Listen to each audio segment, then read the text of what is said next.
6 o'clock. Welcome to our May 11th City of Yucaipa City Council meeting. We have a number of items to go through today, and if there are any public that wishes to speak, we have speaker slips in the back. Please fill them out and pass them on to Jennifer Crawford, who will then pass it up to me, or to this dais. So, we'll call the meeting to order, and we'll ask Captain Williams or his designee to lead us in the pledge.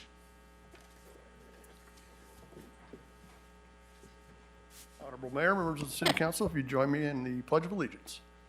I pledge allegiance to the flag of the United States of America and to the republic for which it stands, one nation, under God, indivisible, with liberty and justice for all.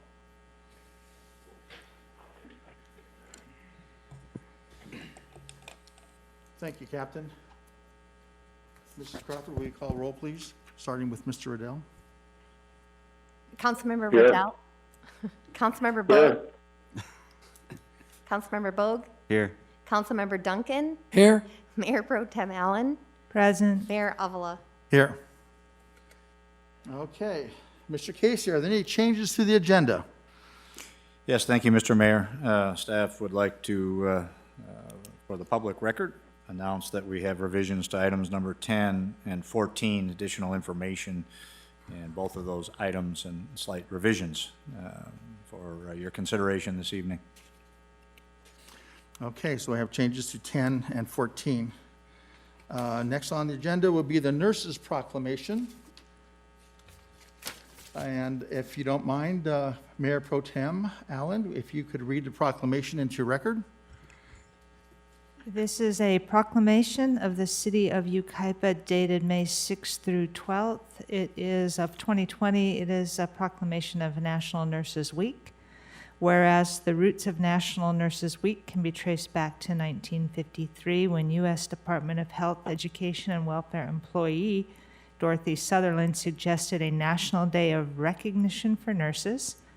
And whereas National Nurses Week celebrates the men and women across the country who have dedicated their lives to caring for those who are at their most vulnerable, this year, as the contributions of nurses have gained increased awareness amid the fight against COVID-19 pandemic, that celebration is being extended into a National Nurses Month.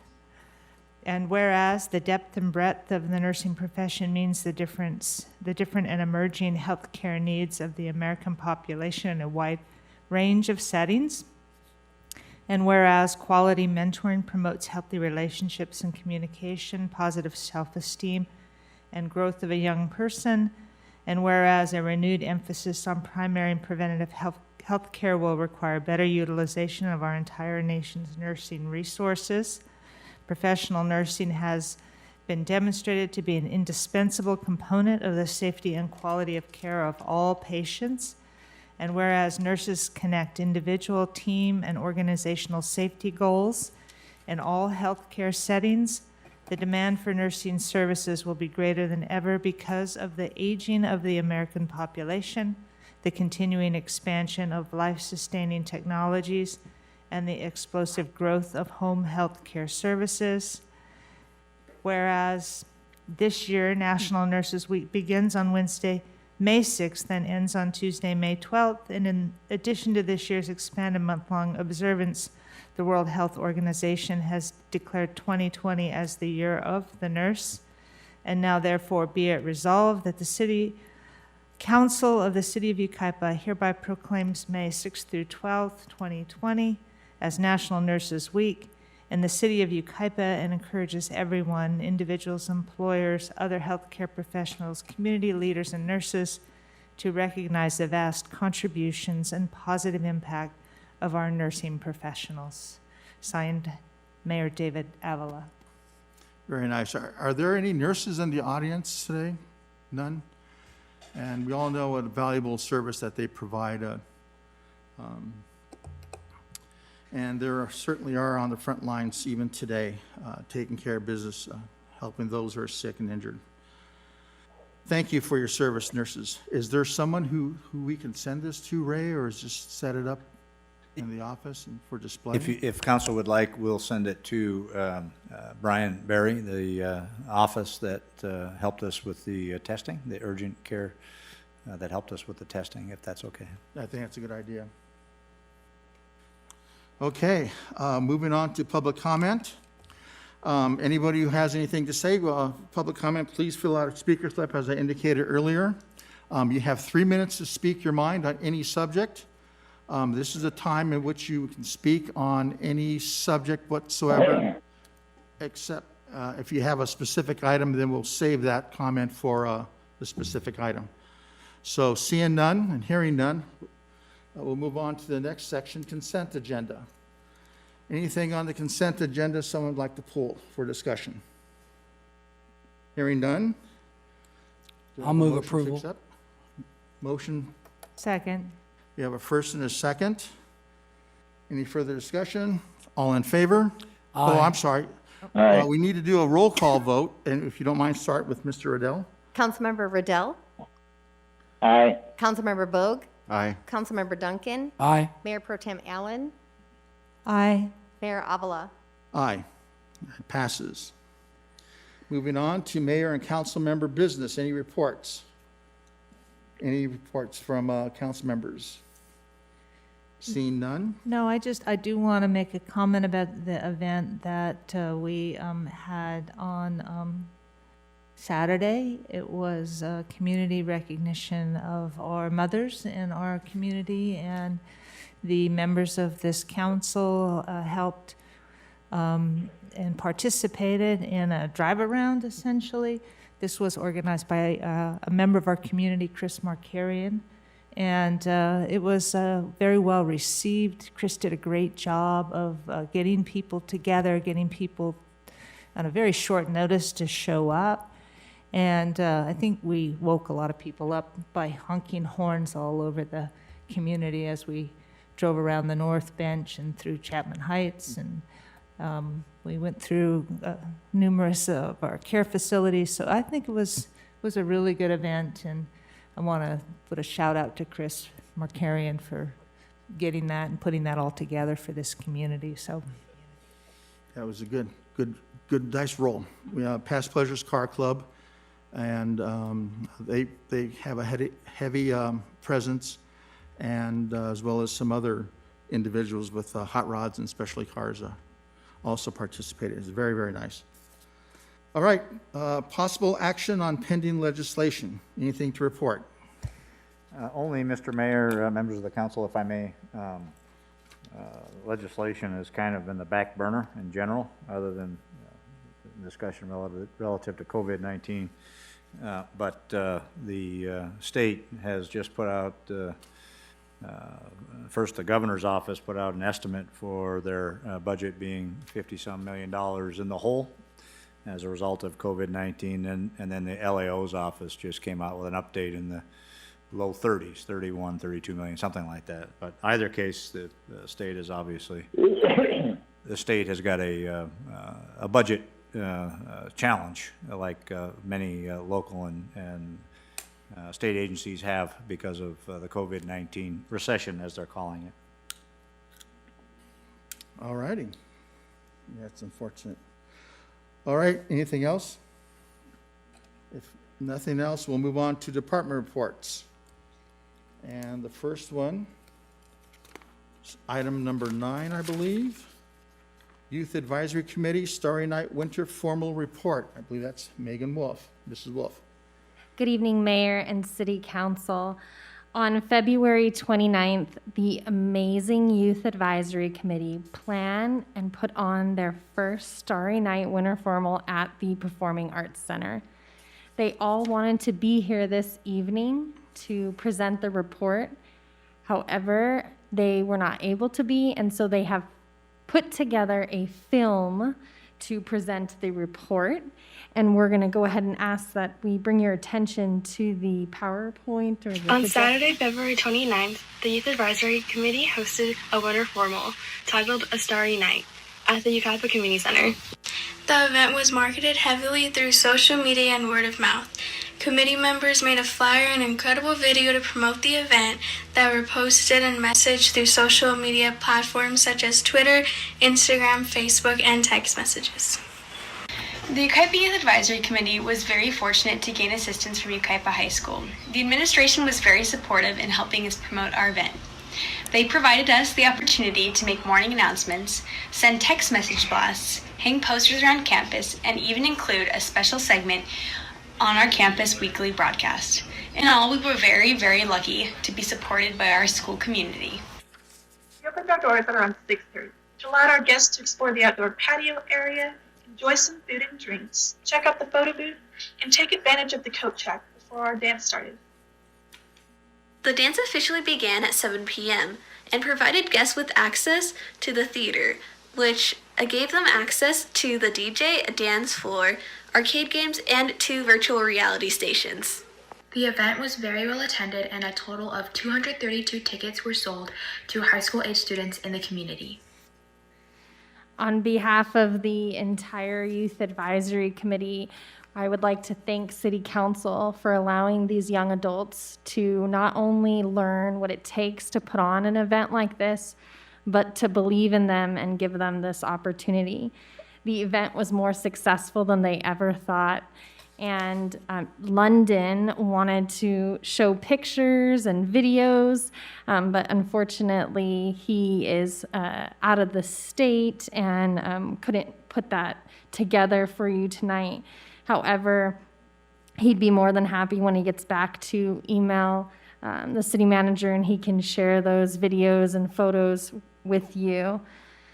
The committee did borrow $6,000 from the general fund contingency account, and I am happy to report that they have returned all $6,000 as the event brought in revenues of $8,667 and $8,120, and the event cost $8,667, of which $3,000 was allocated from the teen expenditure account. They look forward to putting on another event like this for many years to come. That concludes this report, and I can answer any questions that you may have at this time. Thank you, Megan. Any questions, comments of staff? All of the videos that I saw were great. It looks like they had a great time. It looks like a great event. Anything else? Very good. I did go. I did attend for maybe a half an hour. It was a great event. And a lot of people may not know that actually this was actually kind of the final event for a lot of the seniors. A lot of the seniors don't get to go to prom and all these different dances and things. And so it was good timing. I'm glad the Youth Advisory came up with this idea when they did. And so even though they didn't get a prom, they did get to go to this dance. So good job. Well, thank you very much. Okay, if nothing else, we'll move on to item number 10, resolution of the Council of the City of Yucaipa ratifying the proclamation of the existence of a local emergency. Is there a motion to accept on 9? We need a motion on number 9. Oh, I thought this was a receive and file. I'm sorry. I'll move item number 9. Second. We have a first and a second. Any further discussion? Jennifer, take a roll call. Councilmember Riddell, Aye. Councilmember Bogue, Aye. Councilmember Duncan, Aye. Mayor Pro Tem Allen, Aye. Mayor Avila. Aye. Okay, now we'll go to item number 10, resolution of the Council of the City of Yucaipa ratifying the proclamation of the existence of a local emergency.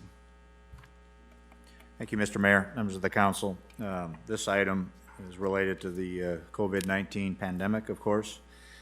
Staff is requesting that council adopt a resolution number 2020-29, ratifying the proclamation of the existence of the local emergency and extending that local emergency declaration for another 30 days.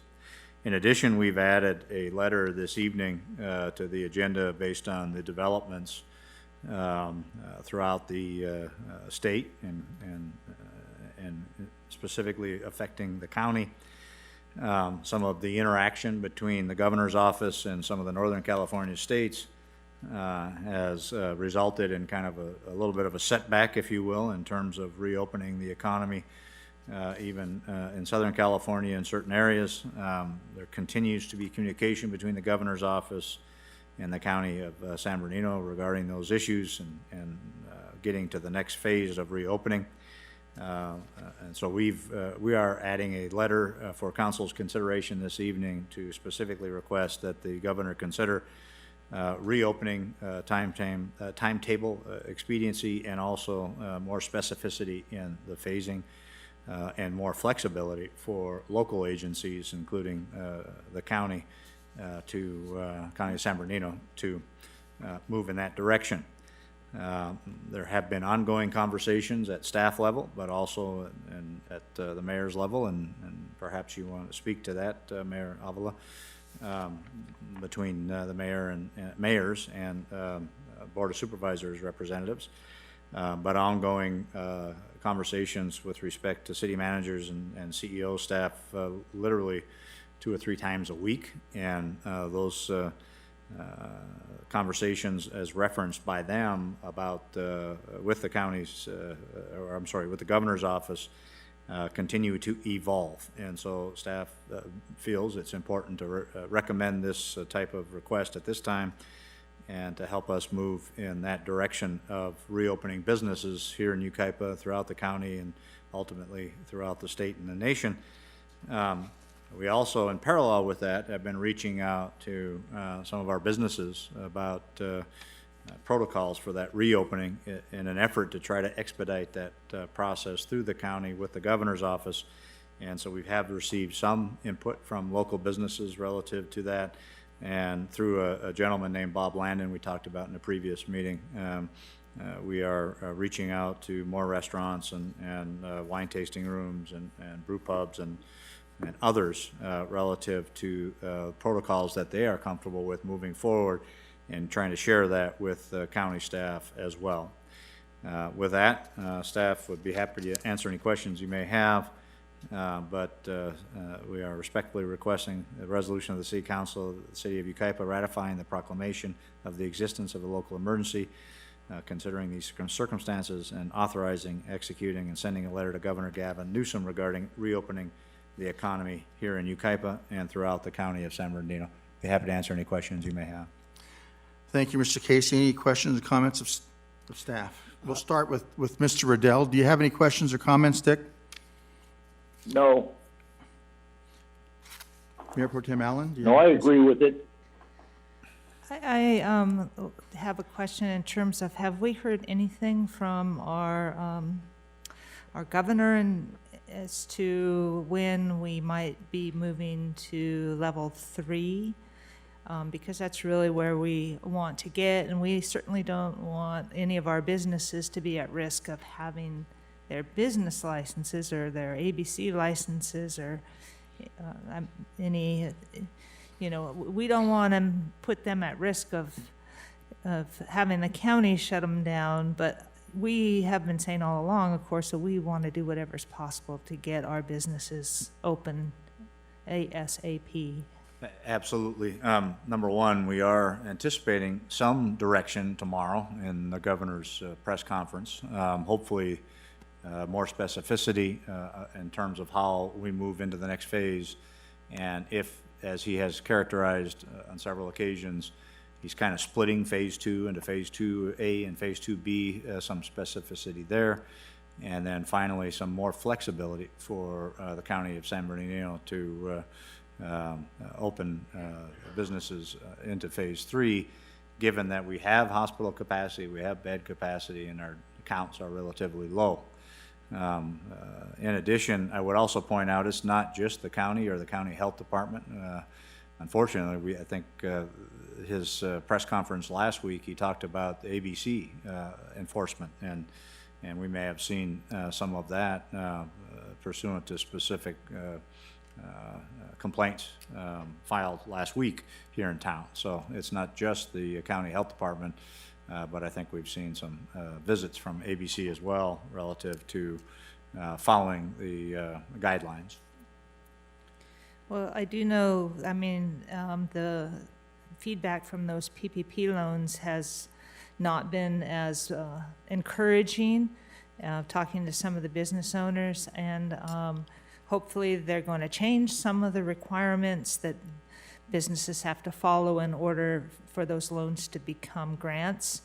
So we'll see what happens with that. But some of the restaurant owners are just saying it's given the limitations on those, it'll just put them further into debt if they can't change the parameters a bit. Absolutely, and we've also heard from some restaurant owners. We have one success story, and Caroline's going to send that out to me so I can forward it to you all. But we've heard from some restaurant owners where they have been given approval for the loan, but for whatever reason, the bank has not been able to follow through on it. They called it a glitch, and they're working on it, but even though they have the approval for the loan/grant. So I agree. It's a tough time for our local restaurants and brew pubs and wine tasting rooms. Councilmember Duncan. Well, I know for a fact that ABC showed up at Scott's place at Yucaipa in full SWAT gear. There were three agents there, and one of them had an AR-15 slung over his shoulder, and it was very intimidating. And the governor's talking about a $54 billion deficit, and yet he just keeps going in the hole and burying these local businesses. Riverside voted yesterday 5-0 to defy his orders and open up. Is that true? You know, I would characterize that as not accurate. Okay. There was an article in one newspaper that kind of indicated that, an article in another that didn't. I think generally speaking, what happened was, in the opinion of the Board of Supervisors, the health officer probably went a little too far beyond the governor's order. And I think what they did is rectify that through the health officer to be more consistent with the governor's order. But it was mischaracterized, I would say, in at least one article. And there's going to be a meeting tomorrow of the County Board of Supervisors at Tuesday, and a decision they're going to make tomorrow. Is that true or no? Or? Well, the meeting was scheduled for tomorrow. Found out in a conference call this morning with the city managers and the CEO's office that they may have moved that back to Wednesday. And again, part of this is this back and forth between the governor's office and the county staff. And it's tied in with some of his communication with other counties and what the impact has been relative to the approach from our county. And so based on all of that, it looks like the meeting is going to be moved back to Wednesday. Councilmember Bogue? I don't have anything. I know I'm in weekly meetings 2 or 3 times a week with other city mayors and the county supervisors and developing strategies. And we thought we had a good one. We had a city manager and his staff prepare a plan in which to bring the county back into business, and along with a letter from the Board of Supervisors signed by all of the mayors of San Bernardino County explaining how we can put this into effect, and the fact that we don't have the numbers that we thought we were supposed to have, and we're quite prepared. We have all the resources necessary, and we have empty hospitals waiting to accept patients that aren't coming in. And preliminarily, Governor Newsom kind of agreed to it. And then when we finally submitted it last week, he turned it down, which was an extreme, huge disappointment for all of us. Here we thought that we had a very good relationship, we had a very good argument, and he chose to listen to somebody else apparently, and now we're kind of stuck with what we have.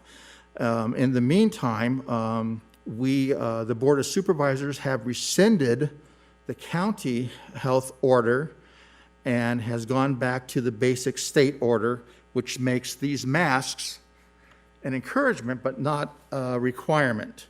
So maybe that's one of the things we need to talk about tonight also at some point. Do we want to require masks, or do we just want to just further encourage people to wear them, or just eliminate them altogether? I am very, very disappointed. I asked Ray to come up with a letter of, that we'd write to the governor, explaining our side, and while it's, I guess it's a good thing I didn't write it because I'd be more nasty, because that's what he needs. I really believe that he needs to see what he's doing to us as Californians and as citizens of all these communities, how it's just devastating us unnecessarily. But the thing we can do as citizens now is to contact our state representatives, Chad Mays, who's our assembly member, and Mike Morrell, who's our state senator. I encourage everybody to call him or call them or write to them and let them know that our displeasure and the need for us to bring the California and Southern California and Yucaipa's economy back into business again. Again, this is very disappointing to me and quite upset when I first heard it. I can't express exactly how I felt, but trust me, no kind words are coming out of my mouth. So, with that, what do we want to do? Are we going to vote on sending the letter to the governor? Is that it? Extending the proclamation, which is required for reimbursement for some of these programs, and sending the letter to the governor's office, please. I'll move the item. And we definitely should send the letter. I mean, if New York is moving forward, I don't get it. We should already be ahead of that. I mean, that's where everything happened, and in a major way, and they're getting ready to reopen quite a bit on Friday. So it just, to me, it doesn't make sense. But yeah, I would second the motion.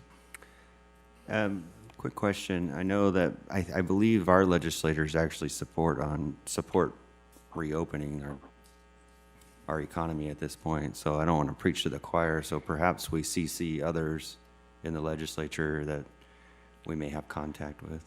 Okay. That may not be in our district. Perhaps. We can But add a That may wider have array. the governor's ear a little bit more than our Sure, yep. current. It never helps, though, to be the squeaky wheel.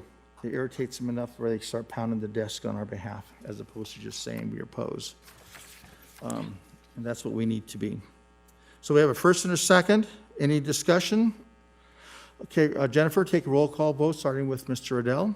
Councilmember Riddell, Aye. Councilmember Bogue, Aye. Councilmember Duncan, Aye. Mayor Pro Tem Allen, Aye. Mayor Avila. Aye. It passes. Thank you very much. Okay, moving on to item number 11, receive and file single audit report and corrective action plan. Adopt grant administration policy. And Ms. T. Chang. Good evening, Honorable Mayor, members of the City Council, city staff, and audience. Before you tonight, I have the audit report, single audit report for June 30, 2019, which was performed by the city's independent auditor firm, Van Lant and Van Henkel. Sorry, can't pronounce their name. So a lot of their findings in the audit report are very similar to the regular audit that was already presented to council in March. So I'll summarize, well, before I summarize what the findings are, the purpose of a single audit is whenever a city spends more than $750,000 in federal expenditures, then we're required to have a single audit on top of the regular audit. And it's because of federal expenditures. We have to have a CFA, a Schedule of Federal Awards, and then also it has to go to the clearinghouse at the federal level. So the findings that they found, again, very similar to the general audit or the regular audit, was the bank reconciliations were not performed timely. To let you know about the status of that, we're working very diligently in the finance department to get these caught up. So, well, let me go back. As of June 2019, there was the finding that it was not timely.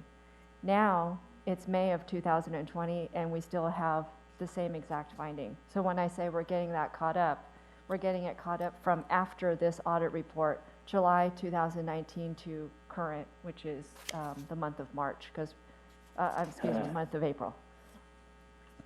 The next finding that we have is building and planning fees. So there was a master fee schedule that was implemented on, or effective on July 1st, 2018. However, some of those fees weren't actually implemented in the system, and therefore customers were either under or overcharged. That has since been resolved. The next finding we have is capital projects. This is a finding where during the audit process, they found that adjustments to the capital projects, whether they're in CIP or needing to be reclassified into infrastructure, were not done in a timely manner. And this has to do with communication between the departments. So we're forging the relationship between engineering and finance to come up with better procedures to communicate when something is from a capital project to an actual infrastructure. And then lastly, the finding here, the last one, number 4, is timely submission of the federal report of expenditures. So this is specifically a Caltrans issue, that it wasn't submitted within the correct time frame that Caltrans requires. So as part of this package, actually, this agenda report, there is a grant policy with procedures as well that is to be adopted by resolution. Caltrans has looked at that policy, has blessed it, and the next step is wanting the City Council to adopt that policy by resolution. So the 2 actions before you tonight is to receive and file the single audit report for June 30, 2019. And then secondly, to adopt the resolution 2020-23 grant administration policy. That concludes my report. Thank you, Ms. Chang. Any questions or comments of staff or staff? So all these corrective actions, they were basically, it was just a timely, it wasn't that we were avoiding them, it was just we weren't completing them within a certain period of time. Is that what I'm understanding? For the bank recs, yes, they were not timely in completion, as well as the Caltrans report was not timely completion. And then the building, what is it called? Building and planning fees, again, were not implemented timely after they were in effect on July 1st. And then capital projects was, well, I guess you could say it's a timing difference or issue because it should have been done sooner than later. Okay. Yes. Any other comments, questions? I have one. At the Finance Subcommittee at the meeting, I had asked for a timeline for our bank statements, for the bank statements and the reconciliation of our bank statements to be brought up to date to essentially, it would have been April 2020 because we're a year and a half now, almost 2 years behind, and I thought we were going to have that tonight. So to clarify, the last reconciled bank statement is August 2019. And so therefore, we still have the months September 2019 through April of 2020. The audit reflects, the audit is as of June 30, 2019. So their finding at that time was that the bank reconciliations were not done timely.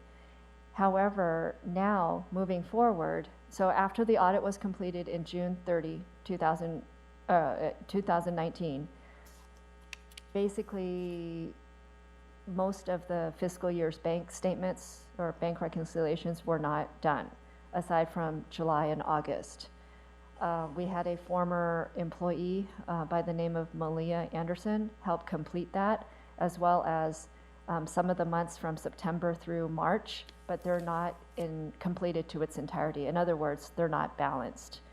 So I've taken a look at exactly what those issues are for every single month, and she's handed them over to us because she's working remotely, so it's a lot harder to find those differences.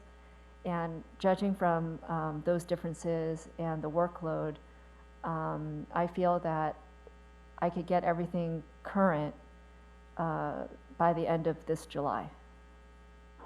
Okay, that is, answers my request or addresses my request. So we will be July 2020 reconciled by the end, well, actually, it would be June 2020 by the end of July.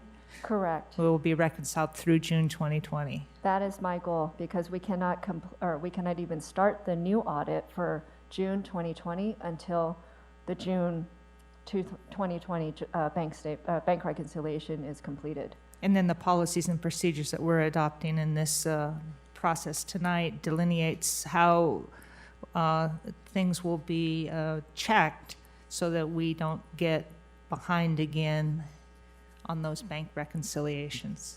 Actually, the policy tonight is the grant policy. It's not a bank reconciliation policy.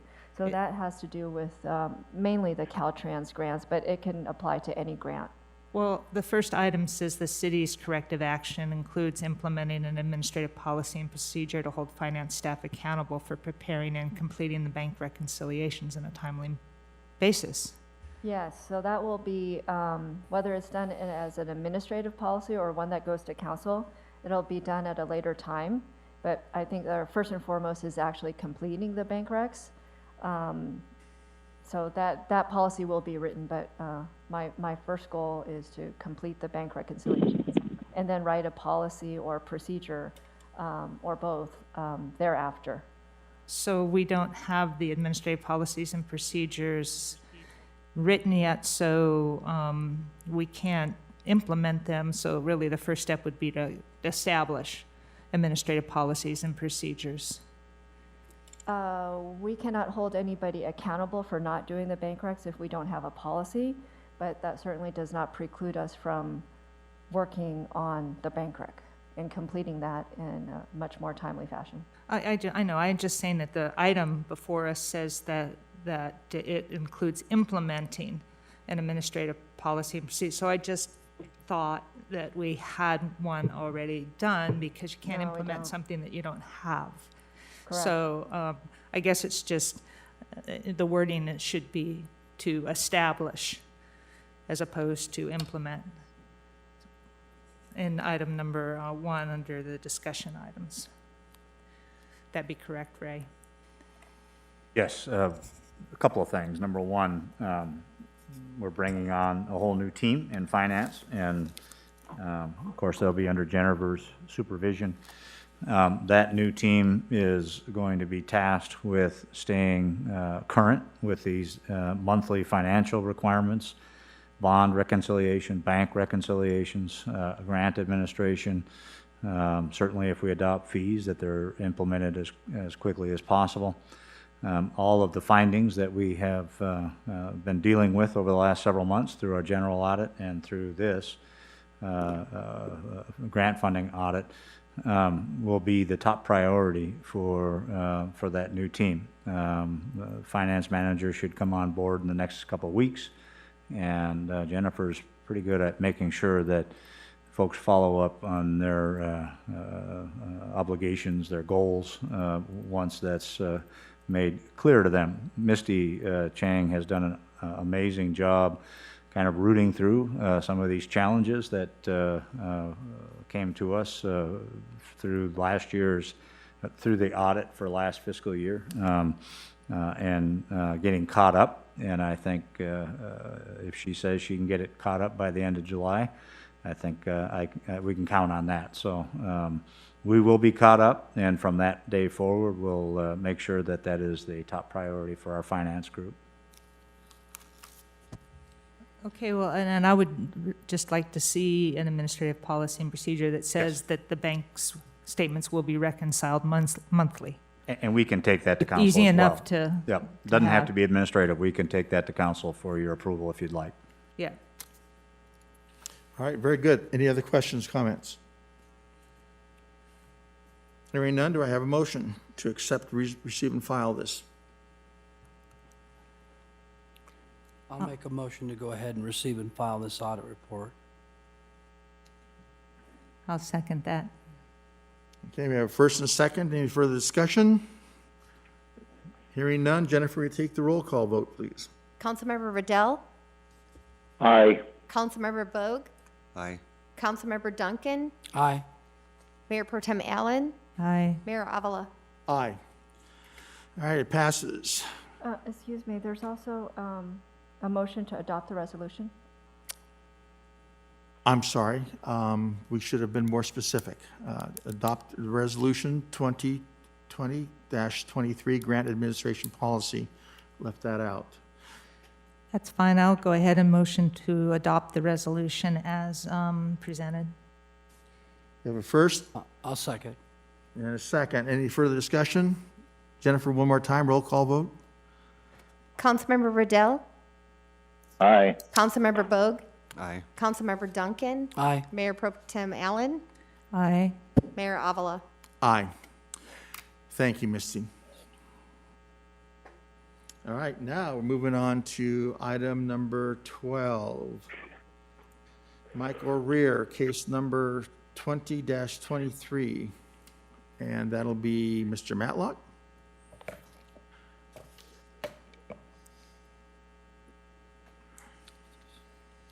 Thank you, Honorable Mayor and City Council members. Before you is case number 20-023. It's a time extension or a 2-year time extension for case number 07249, tentative tract map 17965. This project is a previously approved 27 lot subdivision with a remainder parcel on approximately 60 acres. The TTM was originally approved by the Plan Commission on June 20th, 2007, and then was amended to the current design in 2008. With both the city timeline for tentative tract map approval as well as a number of years extended by the state during the Great Recession, the original expiration date for the project was June 10th, 2007. A 36-month time extension was approved pursuant to Yucaipa Development Code, and resulted in an expiration date of June 30th, 2020. The Development Code does allow for a 24-month additional extension for tract maps, which would be approved by the City Council, and that's what is submitted today. As part of the time extension request or any request of additional time that the city does receive, project is reviewed by all the city departments to see if there's any conditions that need to be updated or amended to reflect kind of the current requirements.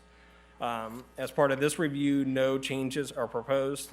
Conditions were amended in the 2017 time extension and remain valid for this one as well. And then if the time extension is approved, the expiration date would be June 30th, 2022. The project is not completed or a final map is not timely filed, then they would start the process back over again, but the applicant had submitted the request to add a little bit additional time to work on that endeavor. And that concludes my presentation. Thank you, sir. Any questions or comments of staff? I have one real fast. Ben, you said that there are no additional conditions, no changes to the existing conditions from 2017? None as part of this particular extension. There's another Okay. one that will be in the following one, and there was a building code reference that was amended as part of that one. Okay, and the applicant has no questions with the letter of conditions in? Nope. Okay, thank you. So I'll move the item. Okay, we have a motion to move it. Do you hear a I'll s- second? I'll second. Okay, we have a first and a second. Any further discussion? Jennifer, take roll call vote, please. Councilmember Riddell, Aye. Councilmember Vogue, Aye. Councilmember Duncan, Aye. Mayor Pro Tem Allen, Aye. Mayor Avila. Aye. All right, moving on to item 13, Jeffrey Parker, case number 20-036, extension also. Ben? Thank you, Honorable Mayor and City Council members. This is project 20-36, time extension or 2-year time extension for case number 06218, tentative tract map number 18284. This project is a 20-acre or is essentially a 20-lot subdivision of 1 acre minimum lot size on approximately 20 acres. And this was originally approved by the City Council in April 2007. And then with the time extensions that were given both by the Development Code as well as part of the initial approval, as well as the state extensions, the original expiration date for the project was April 2017. And then a time extension was submitted pursuant to the Development Code, which extended the date of expiration to April 2020. Just like the last project, the Development Code does allow for one additional 24-month time extension approved by the City Council. The time extension request was timely filed to the city, so before the expiration date, of April, the time extension request was submitted, which gives a little bit of a gap period pursuant to the Subdivision Map Act. And then as part of this project, when it was reviewed by the departments, minor revisions to the conditions of approval related to updating the building code and fire code references were included. And then if the time extension is approved, then the new expiration date would be April of 2022. And that concludes my presentation. Very good. Any questions of staff? What is the cost to extend these track maps? I mean, is there a cost incurred by the property owner? I should have asked that on the last one, but. I believe under the current resolution, fee resolution, it's about $488 for the time extension request. How much? $488. Okay. If I'm going off memory, but it's somewhere within that range. No other questions? Ben, oh, did you have questions? Okay. There were changes in this map and the letter of conditions? Yeah, so in terms of the changes as part of the 2020 time extension request, I was striking out the old code references and updating them. The conditions themselves are saying exactly the same language, it's just making sure that those references, since it included the actual year of what the code requirements was, updated it to the more current building code. Okay. And there's no hesitation or no conflicts with the applicant, then he approves all the changes. Yeah, as part of, I guess as a formality, the time extension or these changes really reflect just what the current law requirements are. So they don't necessarily modify the subdivision requirements. It just makes it more clear. If you're an engineer proposing the project, modifying that you're under today's code requirements in case they were not aware of. But as part of filing a final map, they would still be subject to that. So it's not changing what the actual requirement is, it's just making it more transparent on the conditions to reflect the current status. Very good, sir. Thank you. All right, if there's no other questions, we're here a motion to move this forward. I will move the item. I have a first I'll second. and a second. Any further discussion? Hearing none. Jennifer, we take a roll call vote, please. Councilmember Riddell, Aye. Councilmember Vogt, Aye. Councilmember Duncan, Aye. Mayor Pro Tem Allen, Aye. Mayor Avila. Aye. And it passes. All right, now we move on to the study session. We'll open up the city council discussion. Subject goals and objectives, fiscal year 2021 budget priorities. Mr. Casey. Thank you, Mr. Mayor, members of the council. As you mentioned, this is a discussion about our goals and objectives and budget priorities for this coming fiscal year. As council, I'm sure, recalls, we had a study session to discuss basically the status of goals and objectives from the 2-year period that we typically look at for short-term goals at our last city council meeting. And tonight, the primary purpose for the discussion is to talk a little more about our objectives for this coming fiscal year from a budget perspective. First of all, in summarizing the impacts of the public safety budget imbalance that we addressed earlier this fiscal year, and now the coronavirus recession, as some folks have characterized it, has had an impact on our current fiscal year budget, but to the extent that we've been able to accommodate that combination of impacts on our budget without coming to council and requesting use of our fund balance is pretty unusual or unique. Certainly many of our neighbors are being forced to use reserves to get through this fiscal year. I want to report that executive staff has worked hard to come up with ways to mitigate particularly the coronavirus costs as we addressed the public safety cost at the first quarter. The coronavirus cost, just as a reminder, and it's been updated, is about 15% hit to our sales tax this year compared to fiscal year 18-19, and about $200,000 hit to our forecast property tax revenue increase. Not a reduction in property tax revenues, but a reduction in our forecasted increase for this fiscal year compared to last fiscal year. And so that combination is about $800,000 that we've been able to mitigate. And how we've done that in this current fiscal year, and how we've done that is starting early this calendar year, January, February. Initially, because of the public safety issues, we froze some city hall positions, and then we froze some more city hall positions because of the COVID-19 impacts to the budget. So we've frozen a total of 6 city hall positions at this point, 2 engineering/inspector positions, 1 planner position, 2 community service positions, and 1 frontline position in the finance group. Together with freezing, again, a couple of service level options. Most of the cameras for Phase 6, we've accomplished a few cameras in the Uptown and as a part of Phase 6, but most of Phase 6 was put on hold and other service level options. So as a result of those adjustments to our current fiscal year budget, we believe that we will balance the budget for this fiscal year. Moving into next fiscal year, again, the HDL, our sales tax representative, consultant, is forecasting that our sales tax revenues for this coming fiscal year will be very similar to the current fiscal year, and once again 15% less than fiscal year 18-19. We are forecasting a similar increase in property taxes again this year in the 2.5% to 3% range.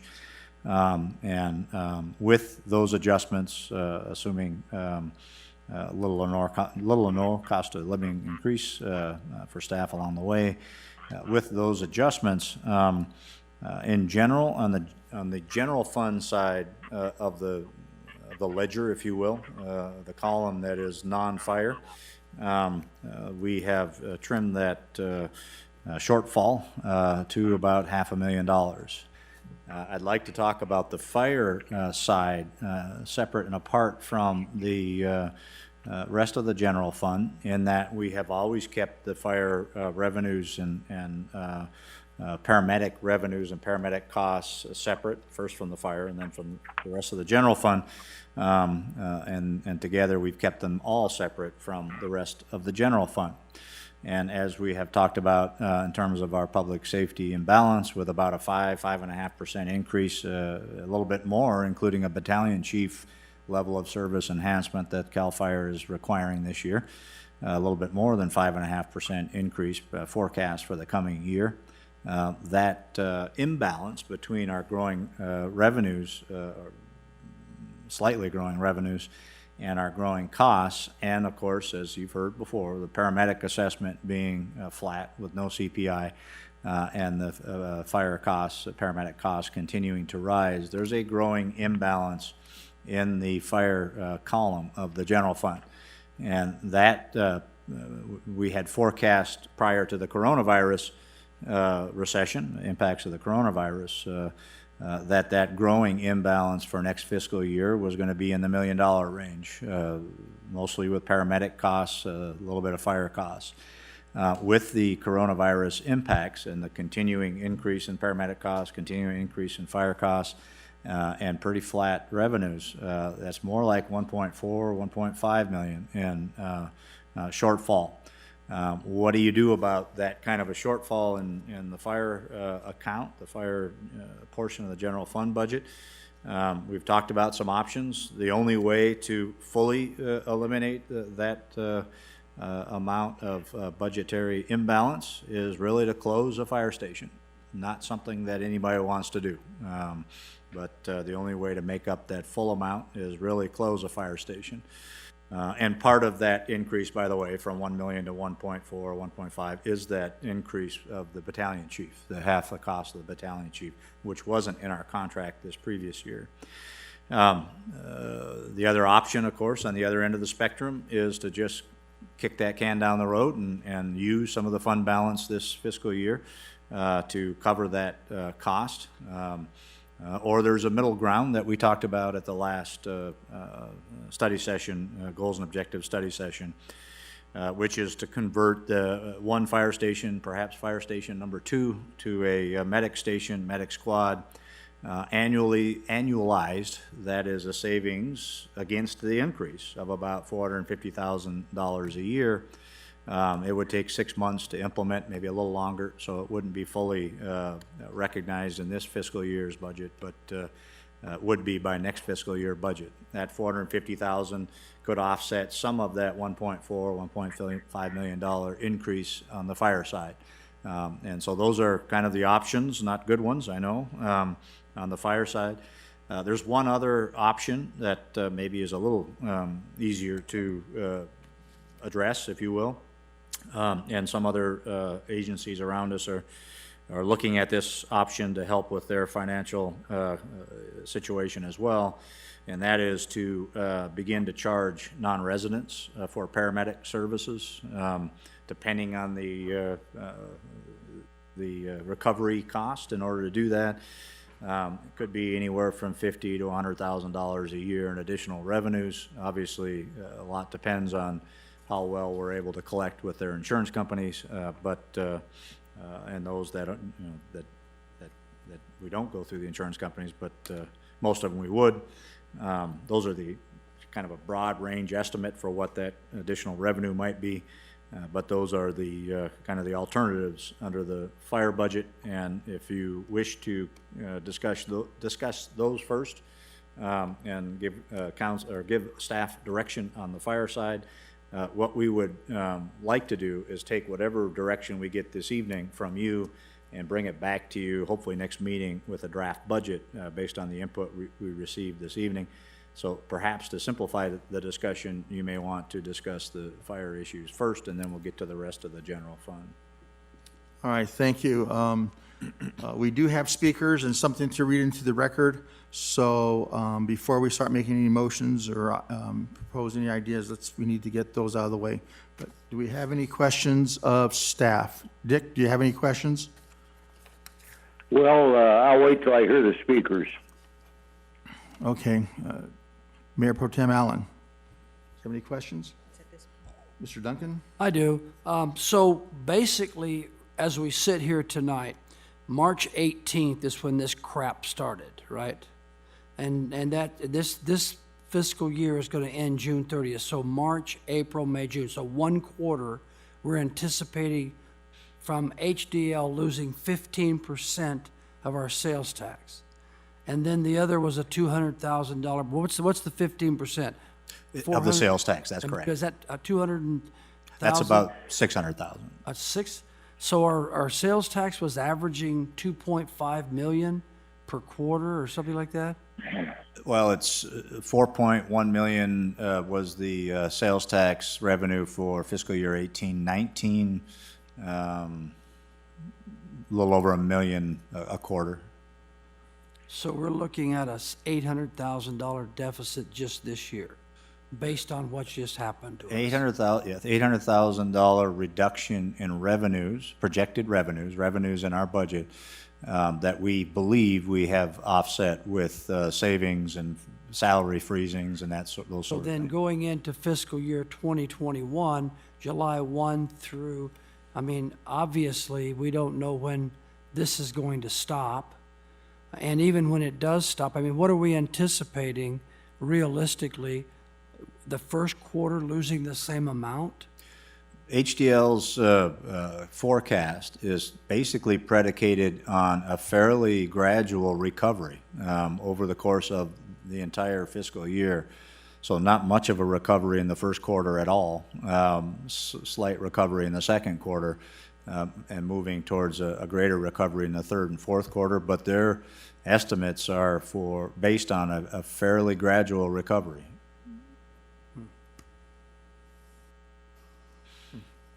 Mr. Bogue? No questions? I'm going to wait.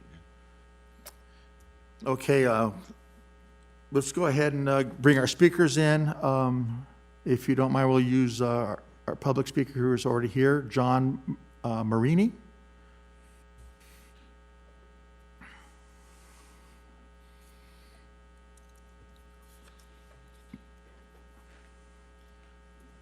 Mr. Marini, if you can give us your address, and you have 3 minutes. Yes, sir. John Marini, 11756 Cobblestone, Yucaipa. First and foremost, hi. Hello. Mayor, Common Council, I appreciate your time. This is my first time here, and we're in weird times, so you can't see any flexion or tone, so it's hard to tell what's happening under here. But I'll tell you honestly, I wanted to come to you, and I want to start first. I know I got 3 minutes, but I want to lay something down. I've been a resident here since 2003. I'm raising 3 children. They're all in the public school system here in town. I received my after high school continued education for my trade and craft here at Crafton. I'm like the UEI commercial we see in the middle of the day. You know, this place made me. I love this town. I've been extremely, extremely proud to be a Yucaipan. I love living here. I'm an outdoorsman. I love where we are geographically. Everything has been flawless. I love this place. I had heard through some friends and some neighbors that there was talk about what we just heard, about downstaffing a fire engine and turning it into a medic squad. I really want to get some points on the record of the fact of I am absolutely against that. And so is everybody in my neighborhood directly. And I think we need to remember the damage of this. It's very easy to hear these numbers and very easy to talk about these things on paper.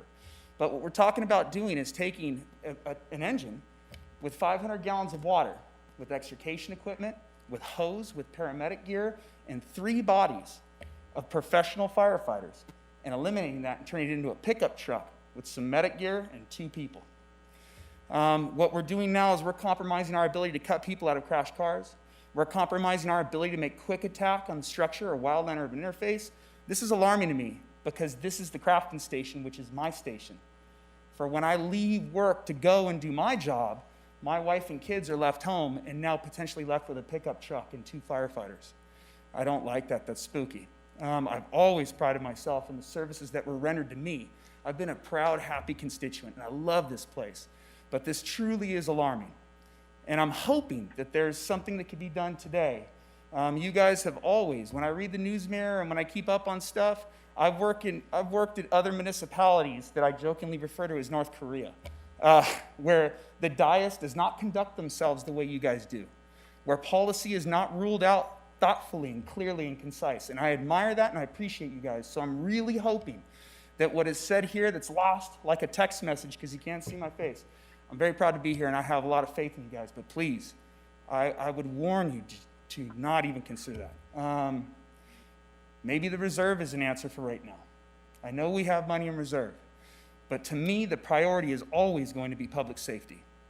I hope that when my wife presses 3 numbers in that phone, that in 3 to 4 to 6 minutes, she can get a deputy or a CAL FIRE rig with 3 people on board, fully arsenal capable to administer and mitigate any problem. That's the beauty of this town. Thank you. Thank you, sir. Appreciate your comment. All right, Ray, we want to read the other ones in the record? Thank you. Mr. Riddell, this was addressed to Councilmember Riddell as well as the CC to the rest of the council. And this is from a retired fire chief, I should say, Steve Shaw. And it reads, Councilmember Riddell, you have always fought for public safety. You understand that it is the city's uppermost responsibility, its highest priority. The city has faced budget shortfalls in the past and will again in the future. The current 3 paramedic engine staff models are already below the industry standard for overall public and firefighter safety. Before you render a decision to cut public safety, I challenge you to think creatively and dig deeper. There are multiple ways to shore up the city's budget shortfall rather than closing Fire Station Number 2 or reducing the services provided there to paramedic-only model. I can think of several ways to accomplish this. Short-term options, 1 or combination of all, exhaust reserves first. Number 2, rather than budgeting fire and paramedic budgets at 100% positions at top step, salary and full benefits, budget these items nearer to actual spending of 75%. Number 3, postpone hiring the battalion chief position for the city. Number 4, reduce overtime spending, rolling brownout. That's how you reduce the overtime spending, I believe, rolling brownout. Midterm, take the issue back to the voters, address the concerns of the citizenry regarding Measure E and its failures. Long-term, take a proactive approach for planning, incorporating fire and paramedic standards and levels of service, meeting the demands for an ever-growing city. I am willing to assist the city in any way appropriate. I exhaustively supported and advocated for Measure E. I believe passionately in public safety, not only as a former firefighter and fire chief in Yucaipa, but as a user. Thank you for your consideration. Stephen Shaw, Fire Chief, retired. Okay. All right, do we want to respond to any of these queries? I would like to ask the question. So we took a run at the whole Measure E thing, and the biggest complaint I got, and I got a bunch, was that if this was for or dedicated for fire only, paramedic only, that it would have passed. Is there another way? Can we regroup and go at that again and do that, contrary to the consultant's advice that we got? I mean, could we do that in short order, or is that a long-term situation? Because I really believe that this is a terrible idea to cut any of this, because I think our first priority is police, and I think, I think public safety, and then police and fire and police, whatever. I didn't mean to prioritize public safety, but bottom line is this is our mission. That's why we're here, is to protect the public first and foremost. And is there a way to go at this again with Measure E, or call it whatever you want, but dedicate it to paramedics only, or dedicate it to the fire department only? Certainly. The council can direct staff to pursue paramedic assessment. Just a reminder, that was, and you're absolutely right, the consultant that served council during that process made the recommendation not to do that based on the results of the survey that was done with our community, and based on the fact at that time anyway that the paramedic assessment would have to have been doubled compared to the amount that was approved in 2004. In order to quote-unquote break even under these new circumstances, you're probably getting closer to tripling the paramedic assessment from what it is currently that was approved in 2004, I should say. And one point I didn't make, and I'm not sure this would be that helpful, but I'll say it for the record, 78% of our calls are medical calls, and a medic squad can get to a medical call typically a little faster than a full engine. So in some respects, there is an enhancement of level of service associated with a medic squad versus a full engine, at least for medical calls, just for the record. I have a follow-up question on what Councilman Duncan asked. And what, again, is going to be our projected deficit for 2021? Well, I've tried to break that into two components. Just for the fire. For the fire is 1.5 million, 1.4 to 1.5 million. And then the amount, I know that there's an idea of assessing people that aren't members of our community. What kind of income would that generate potentially? So because it's a new program, the neighbors that are looking at it, it's also a new program for them. We don't have a lot of history. Chief Malnowski has given me a range of somewhere between $50,000 and $100,000 likely, depending on the, how well we do with the cost recovery mechanism. And then how do other communities cover the cost of their paramedic services? Those that are using CAL FIRE as a contract, a lot of Riverside County cities are experiencing these same kinds of increases at the same time as they're having the coronavirus recession like we are. Some of them have gone to a sales tax measure in this most recent election, not the one in March, but last election, November, successfully. So they have mitigated those cost increases through the sales tax measure. Others are, like a lot of San Bernardino County cities right now, discussing layoffs and dealing with other ways to cut costs in this midst of this recession. So we're lucky we have a paramedic assessment that exists in our city, but you're saying that they're pulling it out of their general funds? Yes.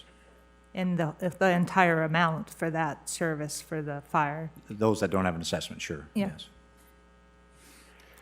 I have a question. I don't have the numbers in front of me, and I don't recall exactly, but so we have the two different funds. We have the fire fund, and then we have the paramedic fund.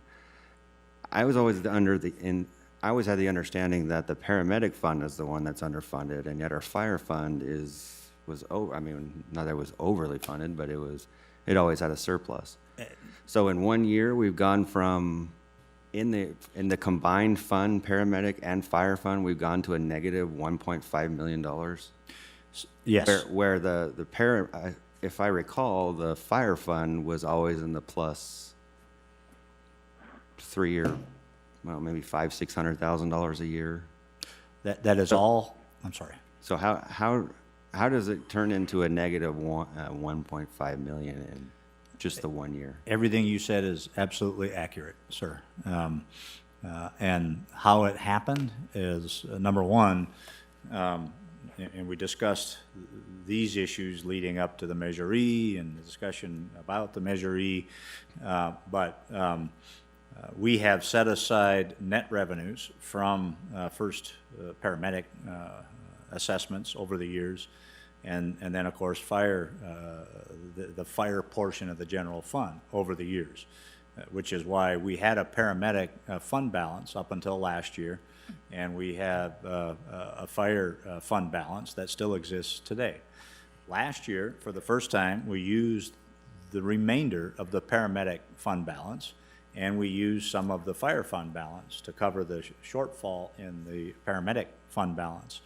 At the same time, our net revenues in our general fund account had shrunk, if you will, year after year over the last 2 or 3 years, to the point where our net revenues in the fire fund were still a couple $100,000 at the end of the day last fiscal year or the current fiscal year.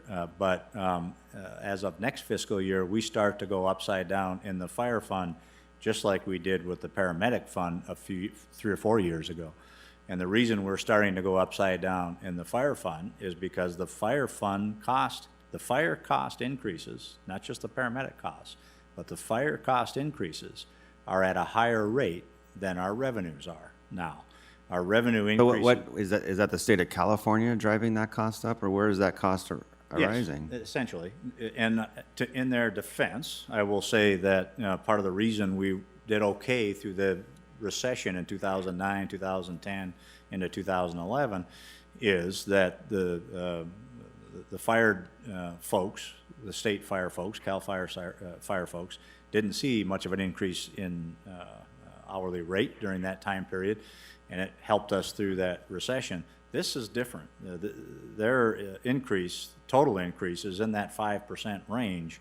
And I say plus or minus or in that range because you have to overlay the battalion chief, the level of service enhancement, to the salary increases and the other cost increases. But generally speaking, our fire cost increases, like our sheriff's department cost increases, are in that 5.5% range. This year, 6% because of the battalion chief. And our revenues are going up 2.5%. So what has changed? What has changed is that already we were forecasting that the cost increases in public safety were going to outstrip our revenue increases.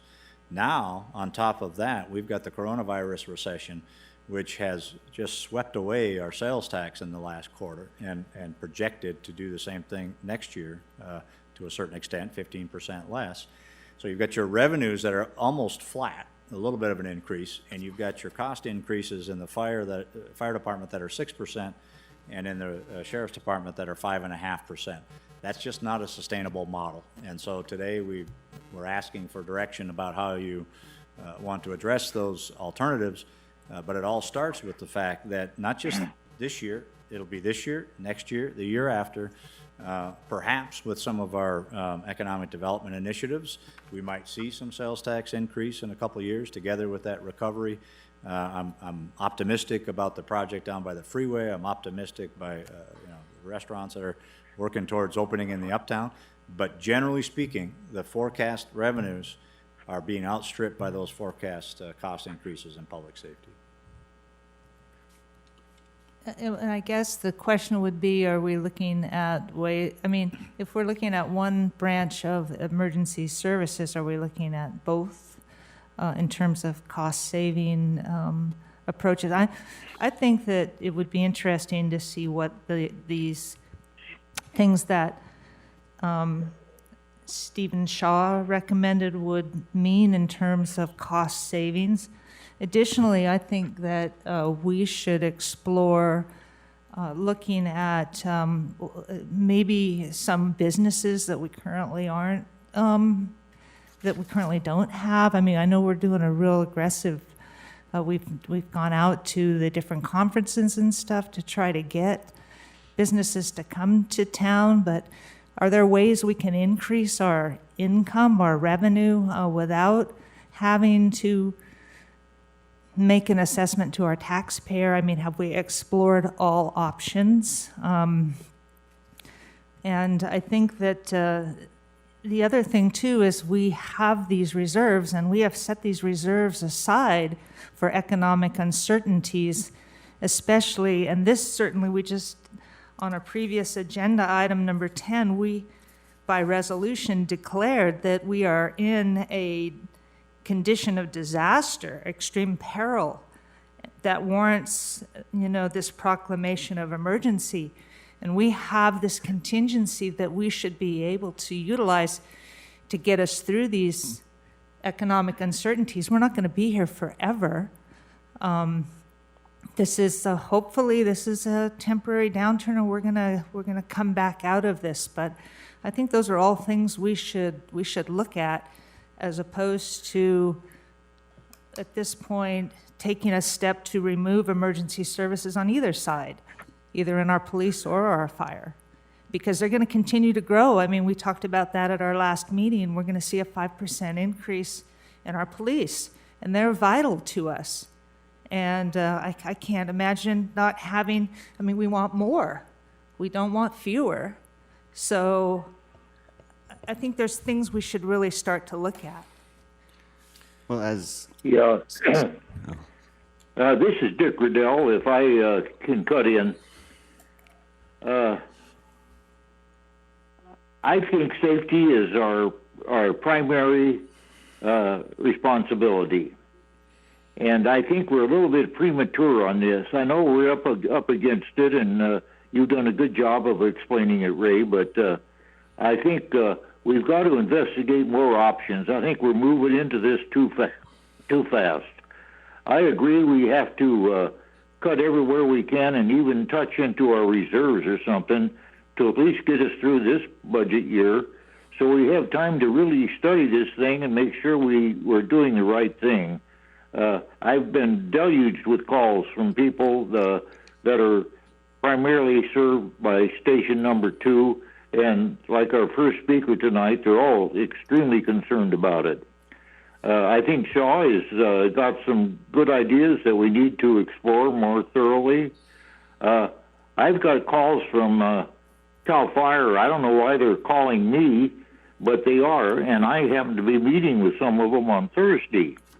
I'm confined to my house, and so I can't get out. But they're actually coming here, and I'll maintain social distance, wear masks and everything, and even put them out on the patio to talk to them and see what their suggestions are. But I don't know why they're not talking to you instead of me, Ray. But they are, and I want to see what they have to say. And I think we're moving into this too fast. We may have to do this. It may be our only option. I think it's a crying shame that Measure E didn't pass, but it didn't. And maybe there's a new way we can approach that, so we can get additional funds through a sales tax. I think would be the easiest way, and then the most one that affects the least amount of people. But I think we can't move into this fast. We may end up having to do this, but I think we're moving into it too fast. And if we even have to take money from some other items that are not safety, I think we ought to explore that if we have to. But I think safety is so important that we don't want to move into something this quickly, and we have to study it a little more thoroughly. So I'm for cutting costs and anything else we can, dipping into reserves if we have to get through this year. That would give us time to study this for an additional year and then decide what to do.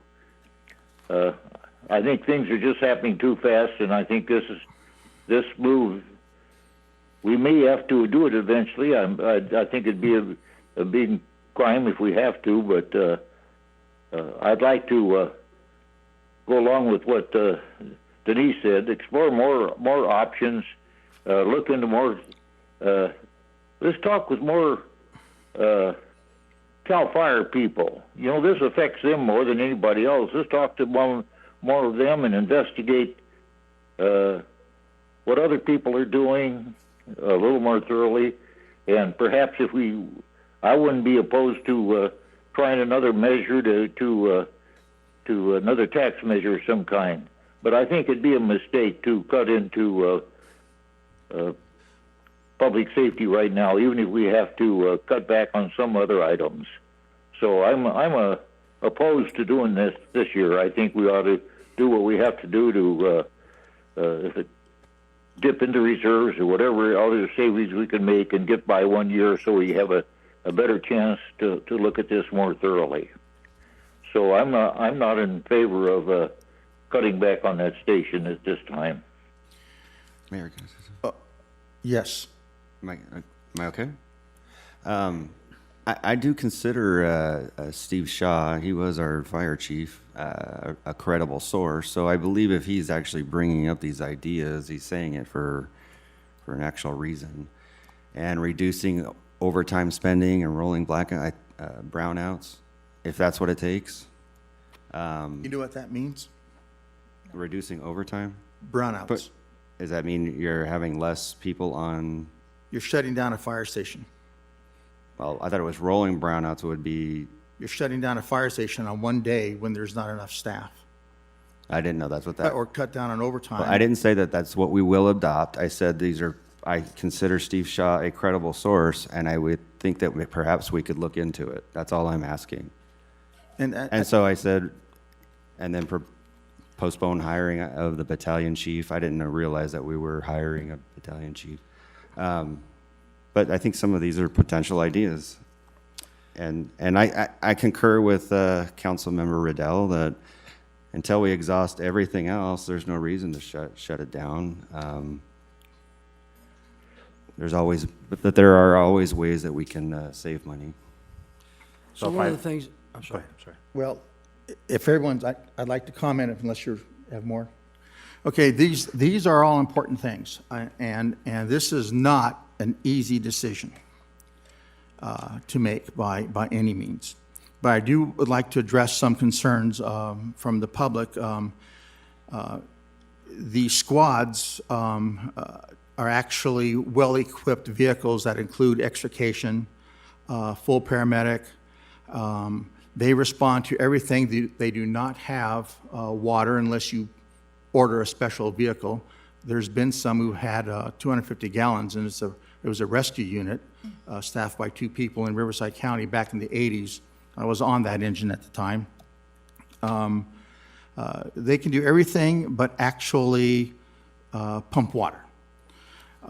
Usually, you need to have a minimum of 4 people on scene before you can enter a burning building, so you're going to have to wait for 2 engines or a squad and a fire engine to respond.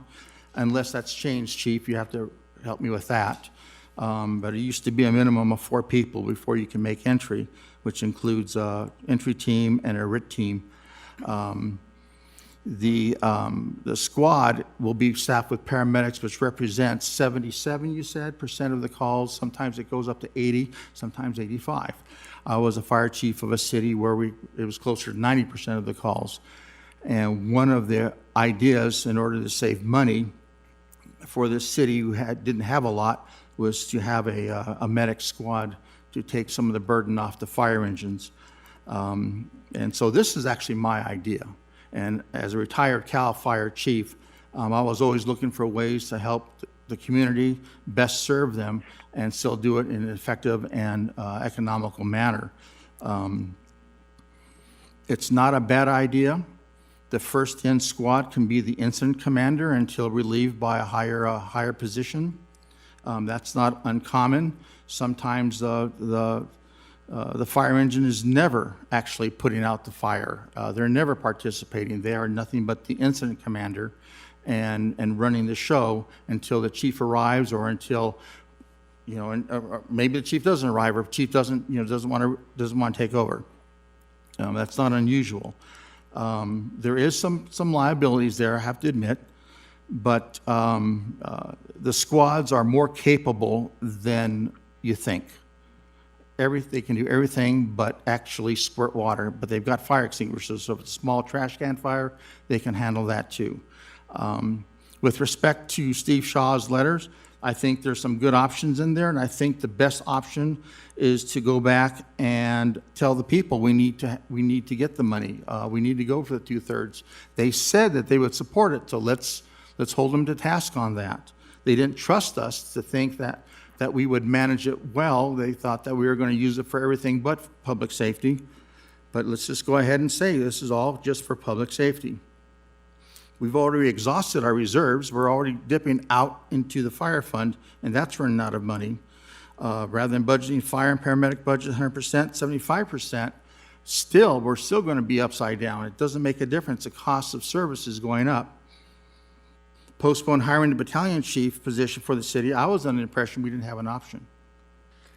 That's what we've been told, but sounds like there's some other conversations going on with the CAL FIRE staff as well. I would love to take that back to CAL FIRE and push back on that. We've pushed back for a couple of years. They tried to implement it 3 years ago. We've pushed back for a couple of years, and they've said they're not bending this year, but would love to take that back to them again. And what is that? I'm sorry, take what back to The him? battalion chief position, and the feeling is, as Highland and Yucaipa continue to grow in terms of population and calls for service, that you have to have another battalion chief to accommodate that. Yeah, so that might be an option to consider. Rolling brownouts just simply means you close down a fire station for one day, and I've seen other fire departments do that, not CAL FIRE, but other agencies. I take it back. Riverside County did do that for a while.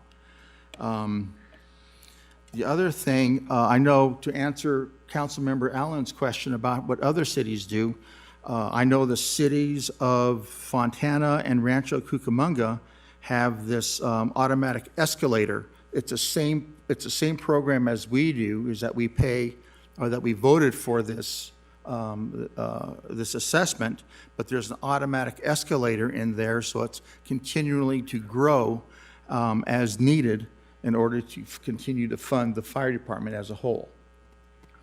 We don't have that. We never went that way. We went with a Proposition 4 cap, and once we got that cap, then we have to go back to the voters again to secure permission to reassess ourselves. And that's what we've always done since 1977, I believe, or 78. I think, again, that we should take this back to the voters and let them know that we just don't have the money. I mean, we can always dip into our undesignated funds, but that's kicking the can down the road. And after a while, we're not going to have any undesignated funds anymore. And then we still have a problem. So we need to fix the problem rather than just put a Band-Aid on it. So I think, was it your idea to go back to the voters and say? That's what I suggested Yeah, early I on think- before I read what Chief Shaw had to say.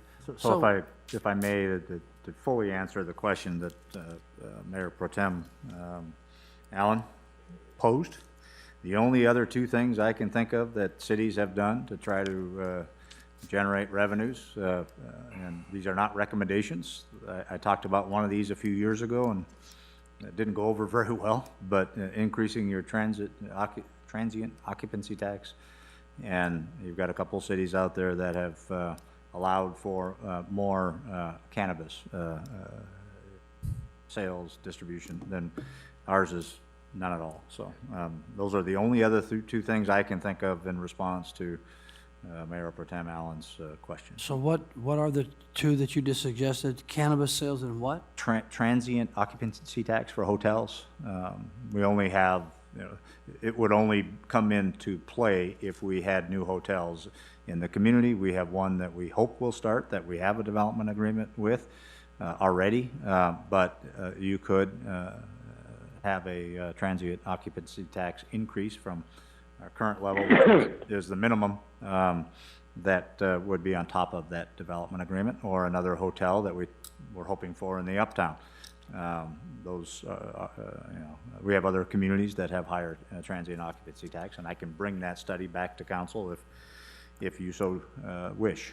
I would like to see what is the potential revenue, because if we can increase our revenues in some creative ways, then we don't have to put it to the taxpayers. So, I think that would be interesting to at least explore. I'm not saying do either one, but at least investigate.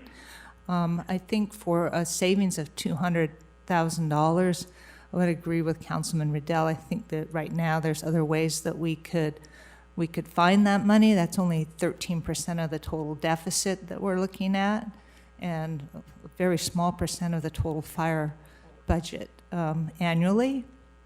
So I'm not sure that a savings of $200,000 is really, substantial for not having a full fire station there. I think it's an interesting thing to explore, but I think there's other things we should explore first before we do that. And just for clarification, that would be annualized $450,000 in savings, only because it takes 6 to 7 months to implement in order to buy the equipment and make the adjustments in staffing. The coming fiscal year would be $220,000 in savings, plus or minus, but annualized, it's about $450,000 in savings, just for clarity. But the deficit's going to continue to increase as well. So if 5%, and if we're only doing 2.5, there's a deficit. And then other things that you gave us on our list, I think that as a city, we should be doing everything we can to try to provide an example of getting back to normal. So I think it would be a shame to just shut down everything we do to provide to this community, because that brings sales tax into our community as well.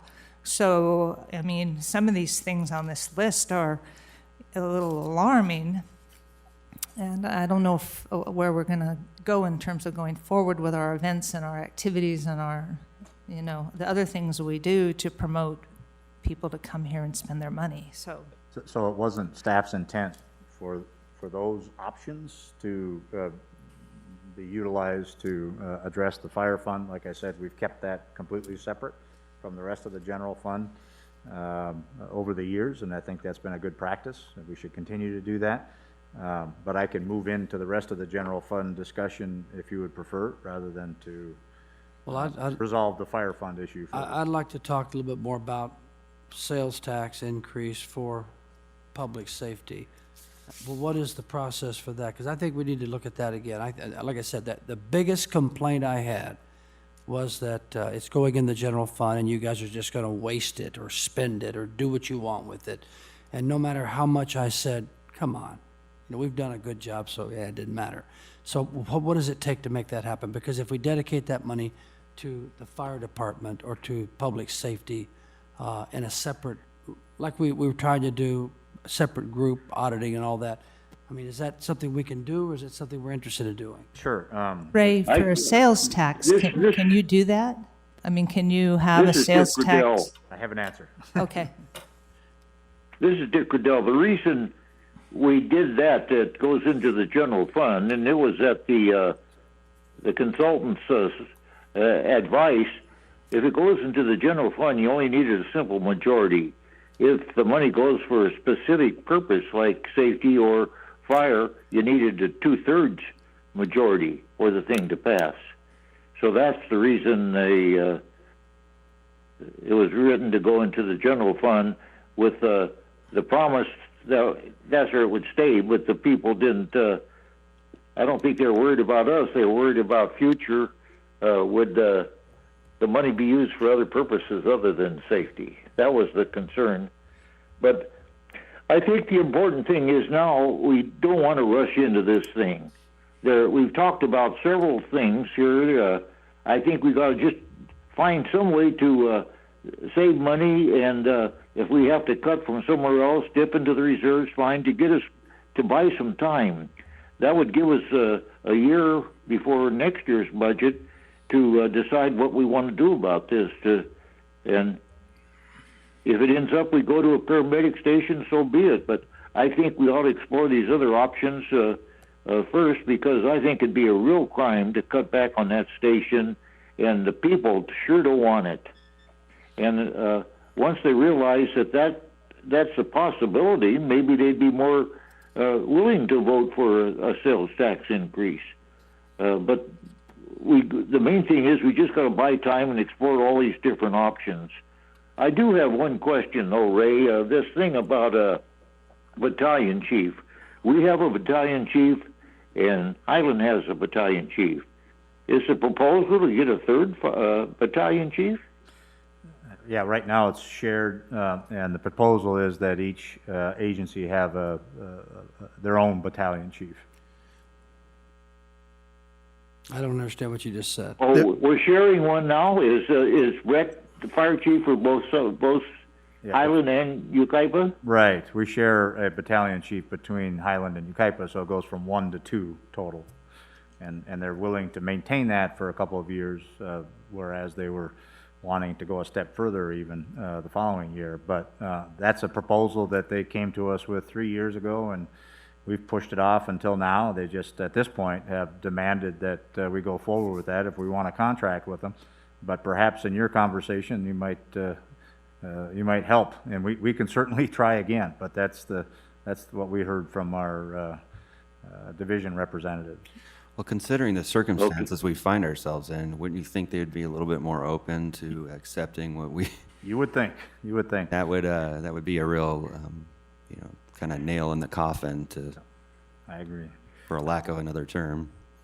And to further clarify, I do want to make sure that we have fully answered your question, Mayor Pro Tem Allen. It could be either a sales tax or an assessment that specifies the use of funds for public safety or for fire paramedics solely.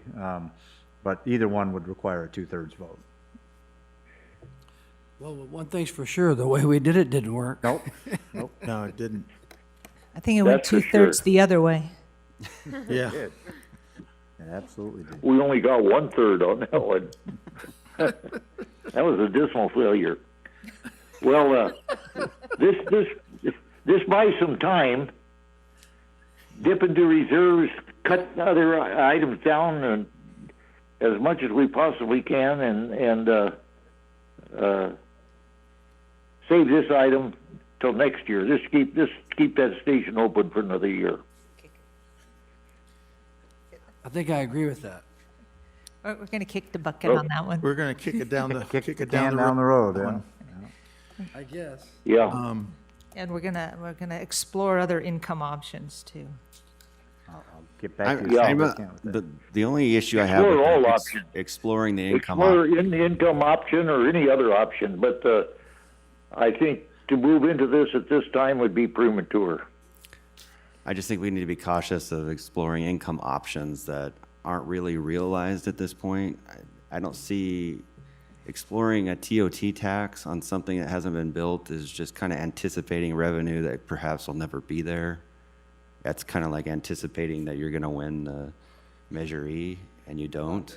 I think that's just a bad idea. Wait for the hotel to be here, then we can consider Then you can it. explore it, yeah. Then you can explore. I agree 100%. Sounds like you got direction on this one. Except for the last revenue alternative. Is that a no-go too? The last revenue alternative, which was Cannabis. the cannabis. I actually would be interested in seeing it's a business, it's a viable business, it's allowed. It'd be interesting to see what kind of revenue it would mean in terms of income. I mean, I'm not opposed to it. I mean, other cities are taking our revenue right now, so it's just one of those facts. Anyway. Can you put it on the sales tax or pot? See, multiple choice. I'm kidding. I don't like that idea at all. I don't like it at all, but I agree. It's a lot of people, a lot of cities are making a lot of money off of it. I guess maybe can you show us something, Ray, how it's affected other budgets? Sure, we can give you a couple of examples. Palm Springs, Adelanto. And maybe more than a couple, just. Yeah. Yeah. Adelanto's growing a lot of it out there. Are they also selling? Well, I guess they would be. Never mind. Makes perfect sense. Well, I think the important thing is we just buy some time so we can explore all these options. And so I hate to use the say kick the can down the road, but I think that'd be the wise thing to do, is to put this off for another year, dip into the reserves, whatever we have to, but also see where we can cut back on the other things outside of safety. And that's what we're going to explore next. Yeah. Okay, why don't we go ahead and move that way then? Let's go ahead and explore the other options and cost reductions and the rest of the presentation. Ray, go ahead and finish that. That's a good segue, because as I started with relative to this fiscal year, working with executive staff, we have worked pretty hard at finding those other ways to cut costs. Even again, starting back in January, February, we started freezing positions, and we are proposing at this point that we maintain those 6 full-time vacant positions frozen through this fiscal year. As I said earlier, in terms of the City Hall costs, we are in the proposed budget, recommending no cost of living increase, of course, and freezing a lot of materials, supplies, consulting costs. We've pretty much eliminated almost all the temporary staff. There's a few temporary staff members in kind of vital roles that we've either reduced hours for or at least kept around part-time. At this point, folks that are helping with grant funding and helping with the business support efforts and some of that. But again, some of those folks we're letting go as well.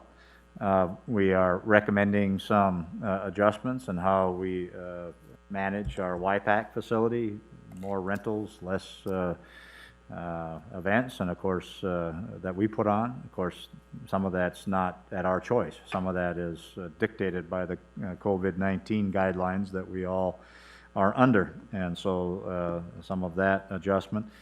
And we put together as comprehensive list as we could about different options, not recommending or intending on eliminating all of those options, simply giving council kind of a list of items that with estimated costs that might be considered.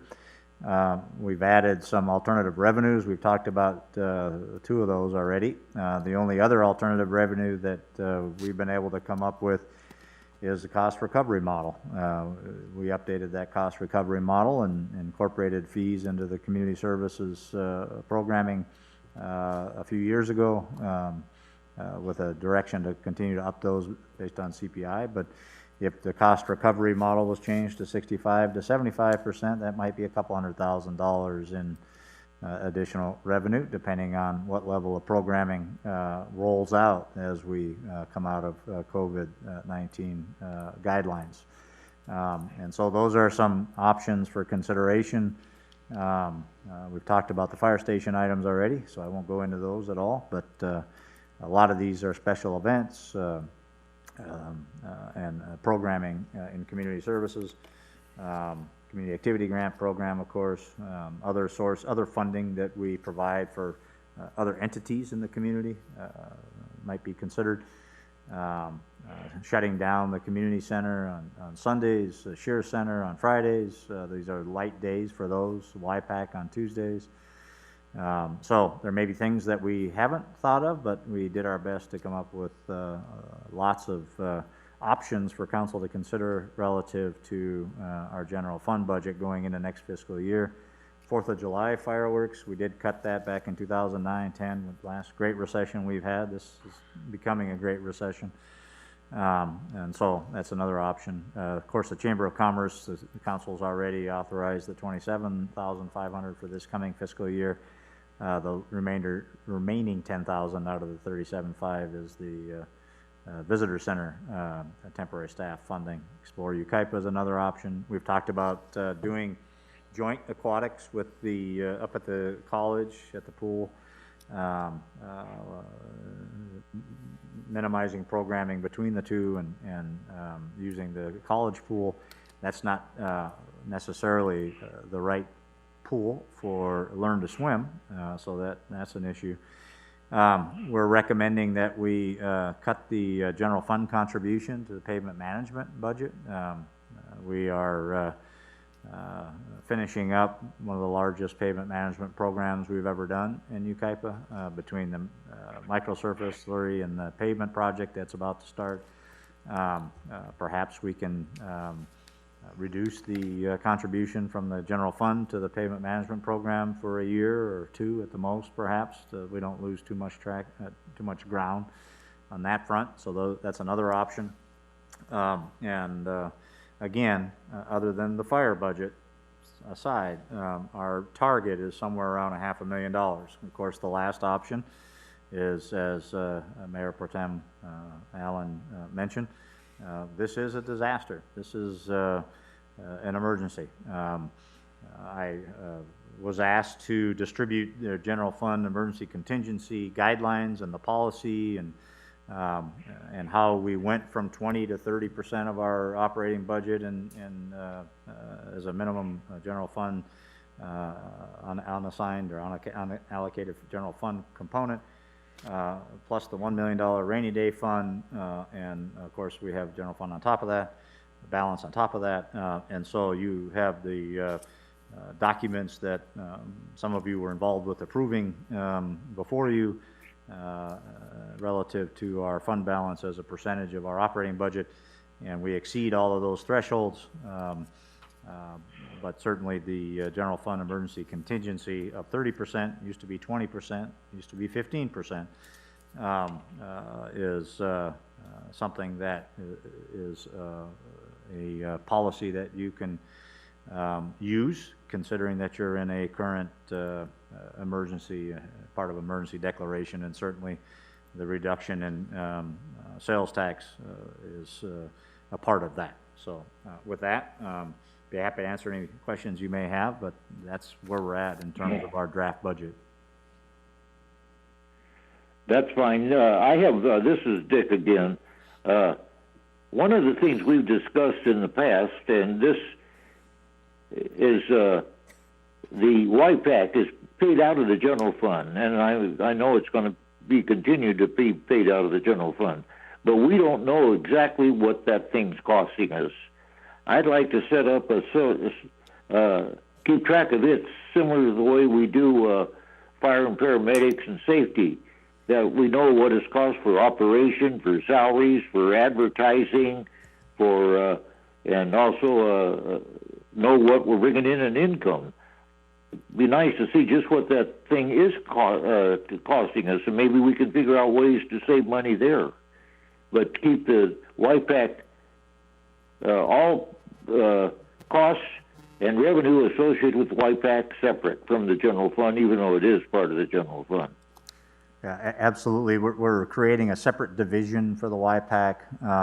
Our budget at this point is, again, I referenced that we're moving towards more of a rental of that facility, less of our own programming. And through that, we're anticipating about a $300,000 savings from the current fiscal year net cost to next fiscal year through those efforts, but we absolutely are going to separate that as a separate division. If council wants, we can make it a separate department, but at this point, a separate division. And our forecast for the budget is about a $300,000 net savings to that cost. Well, that's fine, but as far as the costs go and all the salaries that are related to it, put a sub number on it so all these can be separated out from the rest of the general fund. Will do. Okay. Weren't we doing that anyway? We wanted to know. Yeah, so we have a running record of what it's costing us too. You know, so you could tell us every quarterly what it's costing us. And we've created those financial documents. There just hasn't been a lot of cost over there the last couple of months because we've shut it down, but absolutely, we will certainly do that. We're still in our first year of operation. Yeah, too. yeah. So are we going to talk about the percentage of 30%, dropping it down as far as, are we going to talk about that, or? Well, that's why we have it. And that's why we set it up. And certainly, this was unforeseen. This is economic uncertainties. I mean, that's why we did what we did, so we could weather a unforeseen situation occurring. And if this isn't it, I don't know what is. So I certainly think we should talk about that. I'm a little concerned about, as I said earlier, doing anything that's going to impact what we have tried to build momentum on, and that is activities, events that get our community noticed, that get people to come here. I mean, if you don't have the Autumn Fest, what does that mean in terms of our sales tax? I mean, you could reduce the expense, but you might also end up reducing our income. So I don't think that, it's not just a reduction number in terms of savings. It might also be a cost. So, and other things on here as well. I mean, to not do any concerts in the park this year, I mean, that's something our community looks forward to, and there's got to be ways we can do that, and our movies as well. So it's kind of like, when schools have a tough time with their budget, they cut their music and arts programs because they don't think that they're vital or essential, and I would beg to differ with that. So I think that we really do need to explore the things. A Learn to Swim program, it prevents young people from drowning, and what's the cost of that?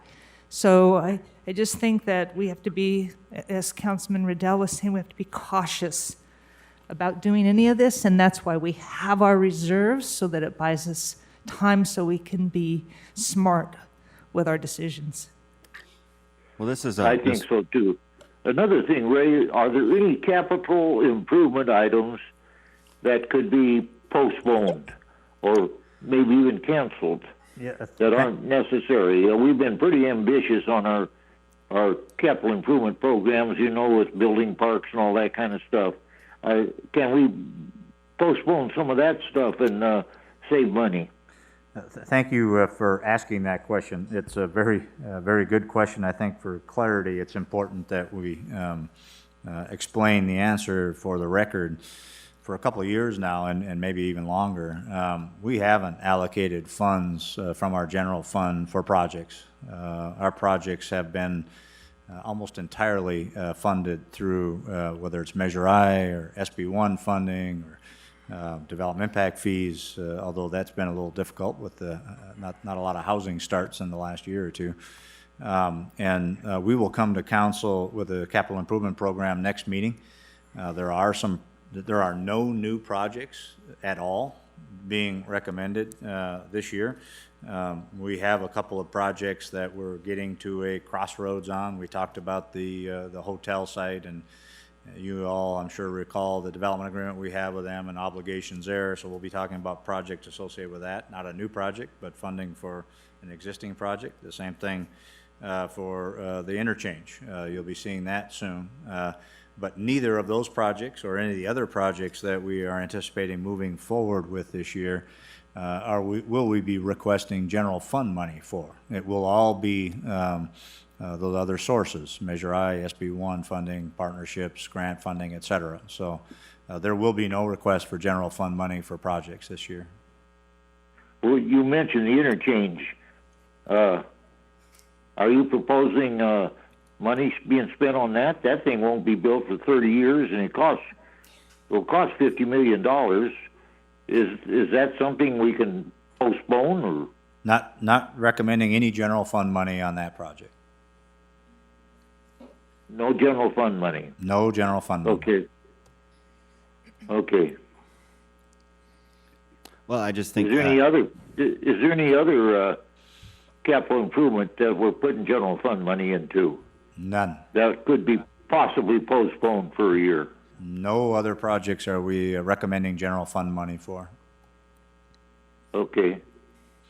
Well, I just think many of these proposals on this this item right here for cutting, it's all determined on what the governor is going to do anyway. All these events that we're going to cancel, I assume they're canceled at this point anyway. Is that correct? Or postponed. Or postponed. At this point, the savings is already there. So. Well, so. But we're not talking about doing this every year. This is just this year, right?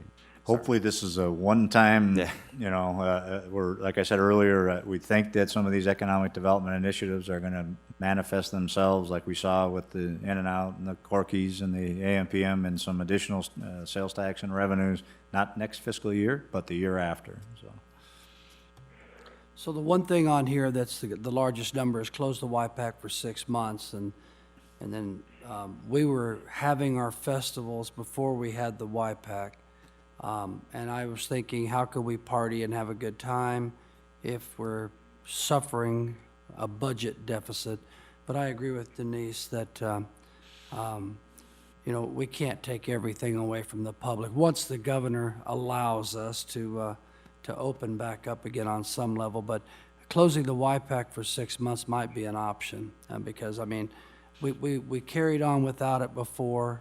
We're not using it now, that's for darn sure. And so closing it, making a conscious decision to close it for 6 months saves us $750,000. Close it for a year, that's $1.5 million. And so I think that's the only viable option I see on here. But that's just an opinion. Does that include the employees there that work strictly for the YPAC? What do you do with them? It would have to include those employees. We believe, as Councilmember Duncan just mentioned, if the governor will give us some freedom to move forward in some programming. Megan's got some really good ideas in terms of drive-in movies and maybe even drive-in concerts and ways to do movies in the park and concerts in the park and all those sorts of things. If council does want to move forward with some of those things, we can do those things, even with the COVID-19 guidelines.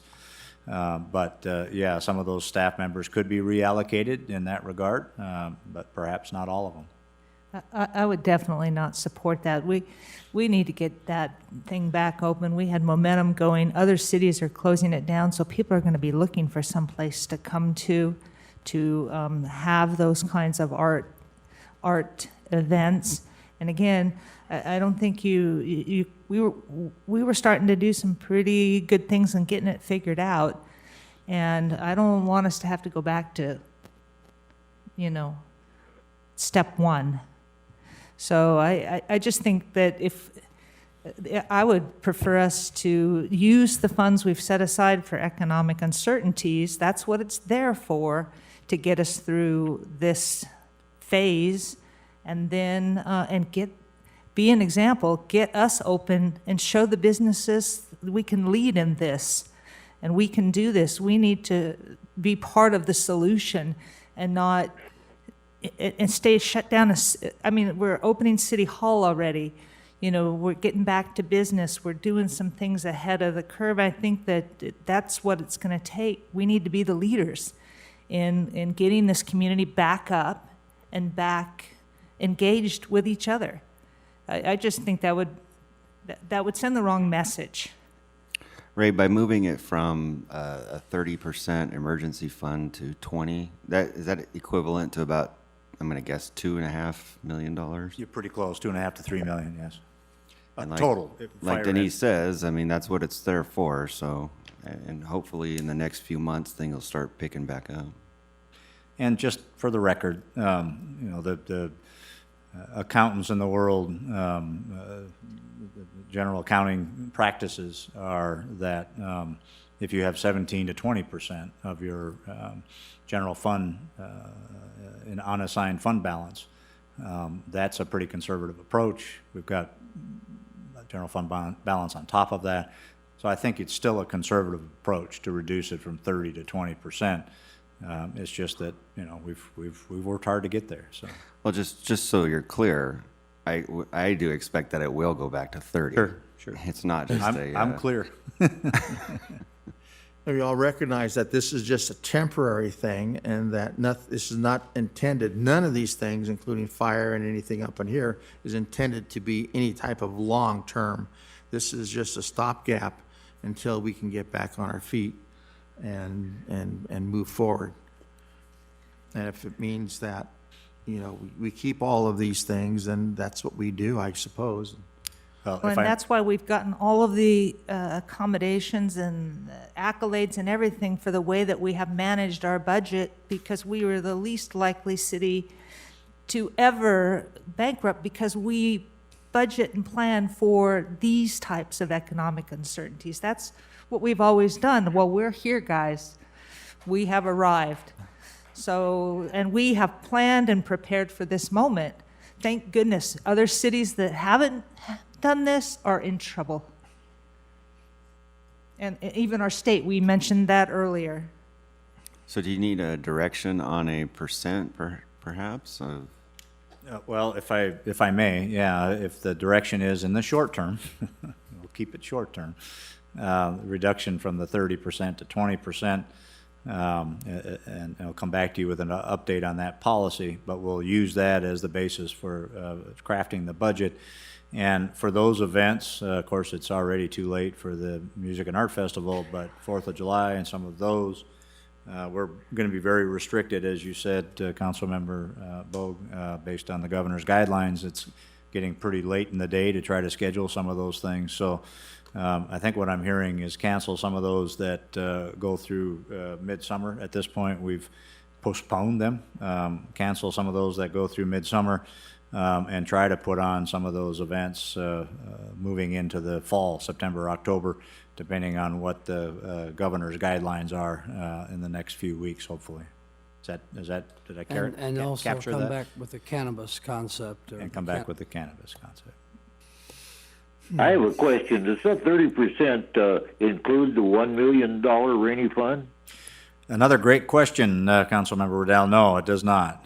That's on top of the $1 million rainy day fund. Oddly enough, the restrictions on the $1 million rainy day fund, which you could change, are even more restrictive in terms of our budget condition. And so that'll be there a long time unless, unless you want to change the policy. Let's go from 30 to 20 and see how that works out. And leave the 1 million alone. Sounds good to me. Is that good? I think that's the consensus. How's that? Okay. I think that's the consensus I need to move forward with the budget, the draft budget. And we'll come back on the other issue on the revenues. And I would say that is as needed, because maybe we only need to go to 25, but it looks like we're giving you direction to go that far if needed. If this thing continues for another, hopefully it won't. Yeah, I mean, and if it goes until December, we're all in trouble. And who knows, maybe the federal government will come up with another coronavirus savings phase 4 for local agencies. Sorry, I couldn't even get it out because I just don't think it's going to happen. But who knows? It may. No, you're choking on that one. I did. I'm sorry. All right. Okay, I think we killed that one. Yeah, that one's dead. That one's dead, yeah. and then we have a while to really explore all the options on this fire business. That's right. Okay. All right. Okey anything else? doke. So we do Does have, that do it, Ray, for good? this item? Yeah. that's it for this item. We do have a closed session then. Oh, we have announced. Okay. Okay, before we go to that, do we have any announcements from council members? So you had a parade.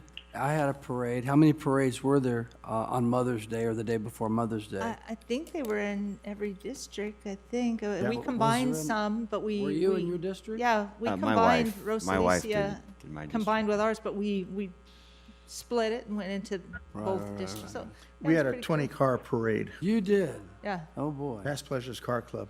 Oh, boy. It's all lined up. yeah. Did you guys honk a lot? Oh, my My gosh. horn broke, so I didn't. Yeah, oh, I kept saying my horn's gonna break. I have a question, and I don't know, maybe this is to the school district, but we should do something to recognize our graduating class. I really love the banners that they did on the fence.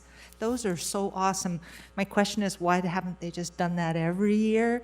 I mean, an idea like that that really recognizes the work of our graduating class. Those are pretty dang cool, those banners that are on the fence at the high school. I was out practicing social distancing on the golf course yesterday for Mother's Day. And my niece was telling me that Redlands did a thing where people in the community could adopt a senior. And they put it out, and almost every senior at Redlands High School that's graduating is being adopted. But that's a pretty cool idea, and they tell you what you do if you adopt the senior for the year. But I really like that idea. But we should, I mean, I don't know what we can do. Like Councilman Bogue said, they're missing their prom, graduation. It looks like it's going to be interesting. And I think that, we're proud of what our seniors have accomplished, and they're getting shortchanged this year. Yeah. Perhaps we could work with the youth advisory committee once everything is let up and let them come up with something that for the school district. Absolutely, I think that's a great idea. I will share a couple things that we're working on, and Megan can help me on the timing, but we have talked to the superintendent and the college president about jointly putting a banner up, taking down the one that is Yucaipa Strong now and making it a banner recognizing graduating class of 2020. So that should be very soon. In addition, I've reached out to the college president and the superintendent as well about kind of a fireworks show on the LED board, if that seems okay with you all, where we have a rolling list of names of graduates. It'll be college AA graduates, it'll be high school graduates, Green Valley graduates, adult education, just continually rolling for a while with a little fireworks show in between, which is easy enough to do with the LED board. If that sounds like it's worth doing, we'll proceed with that as well. Sure, why not? That okay with Yeah. everybody? Yes, Yeah. yeah. And we'll reach out to the youth advisory committee to see what the other things. They did such a great job on the Starry Nights, I guess it is. I think they have some great ideas, so. Yeah, well, if we could open up the plaza at the YPAC, because we get a little bit less stringent, they could have some kind of a end of the year social of some. They're not getting grad night or anything. I mean, yeah, the class of 2020. All right. We're looking for ways to save money, not spend money. Yeah. Let's go ahead and move on to closed session. Mr. City Attorney. Thank you, Mr. Mayor. We've got a number of items on closed session this evening. First is the conference with legal counsel regarding anticipated litigation. It's a liability claim number 2020-03 CR&R Incorporated. We would expect reportable action on that this evening.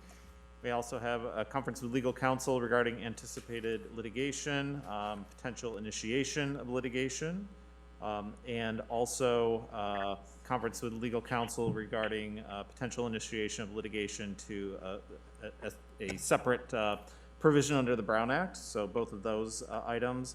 Then conference with real property negotiator regarding the property listed on the agenda. The negotiating parties are Eagle Yucaipa 55 LLC, and under negotiation are price and terms of payment.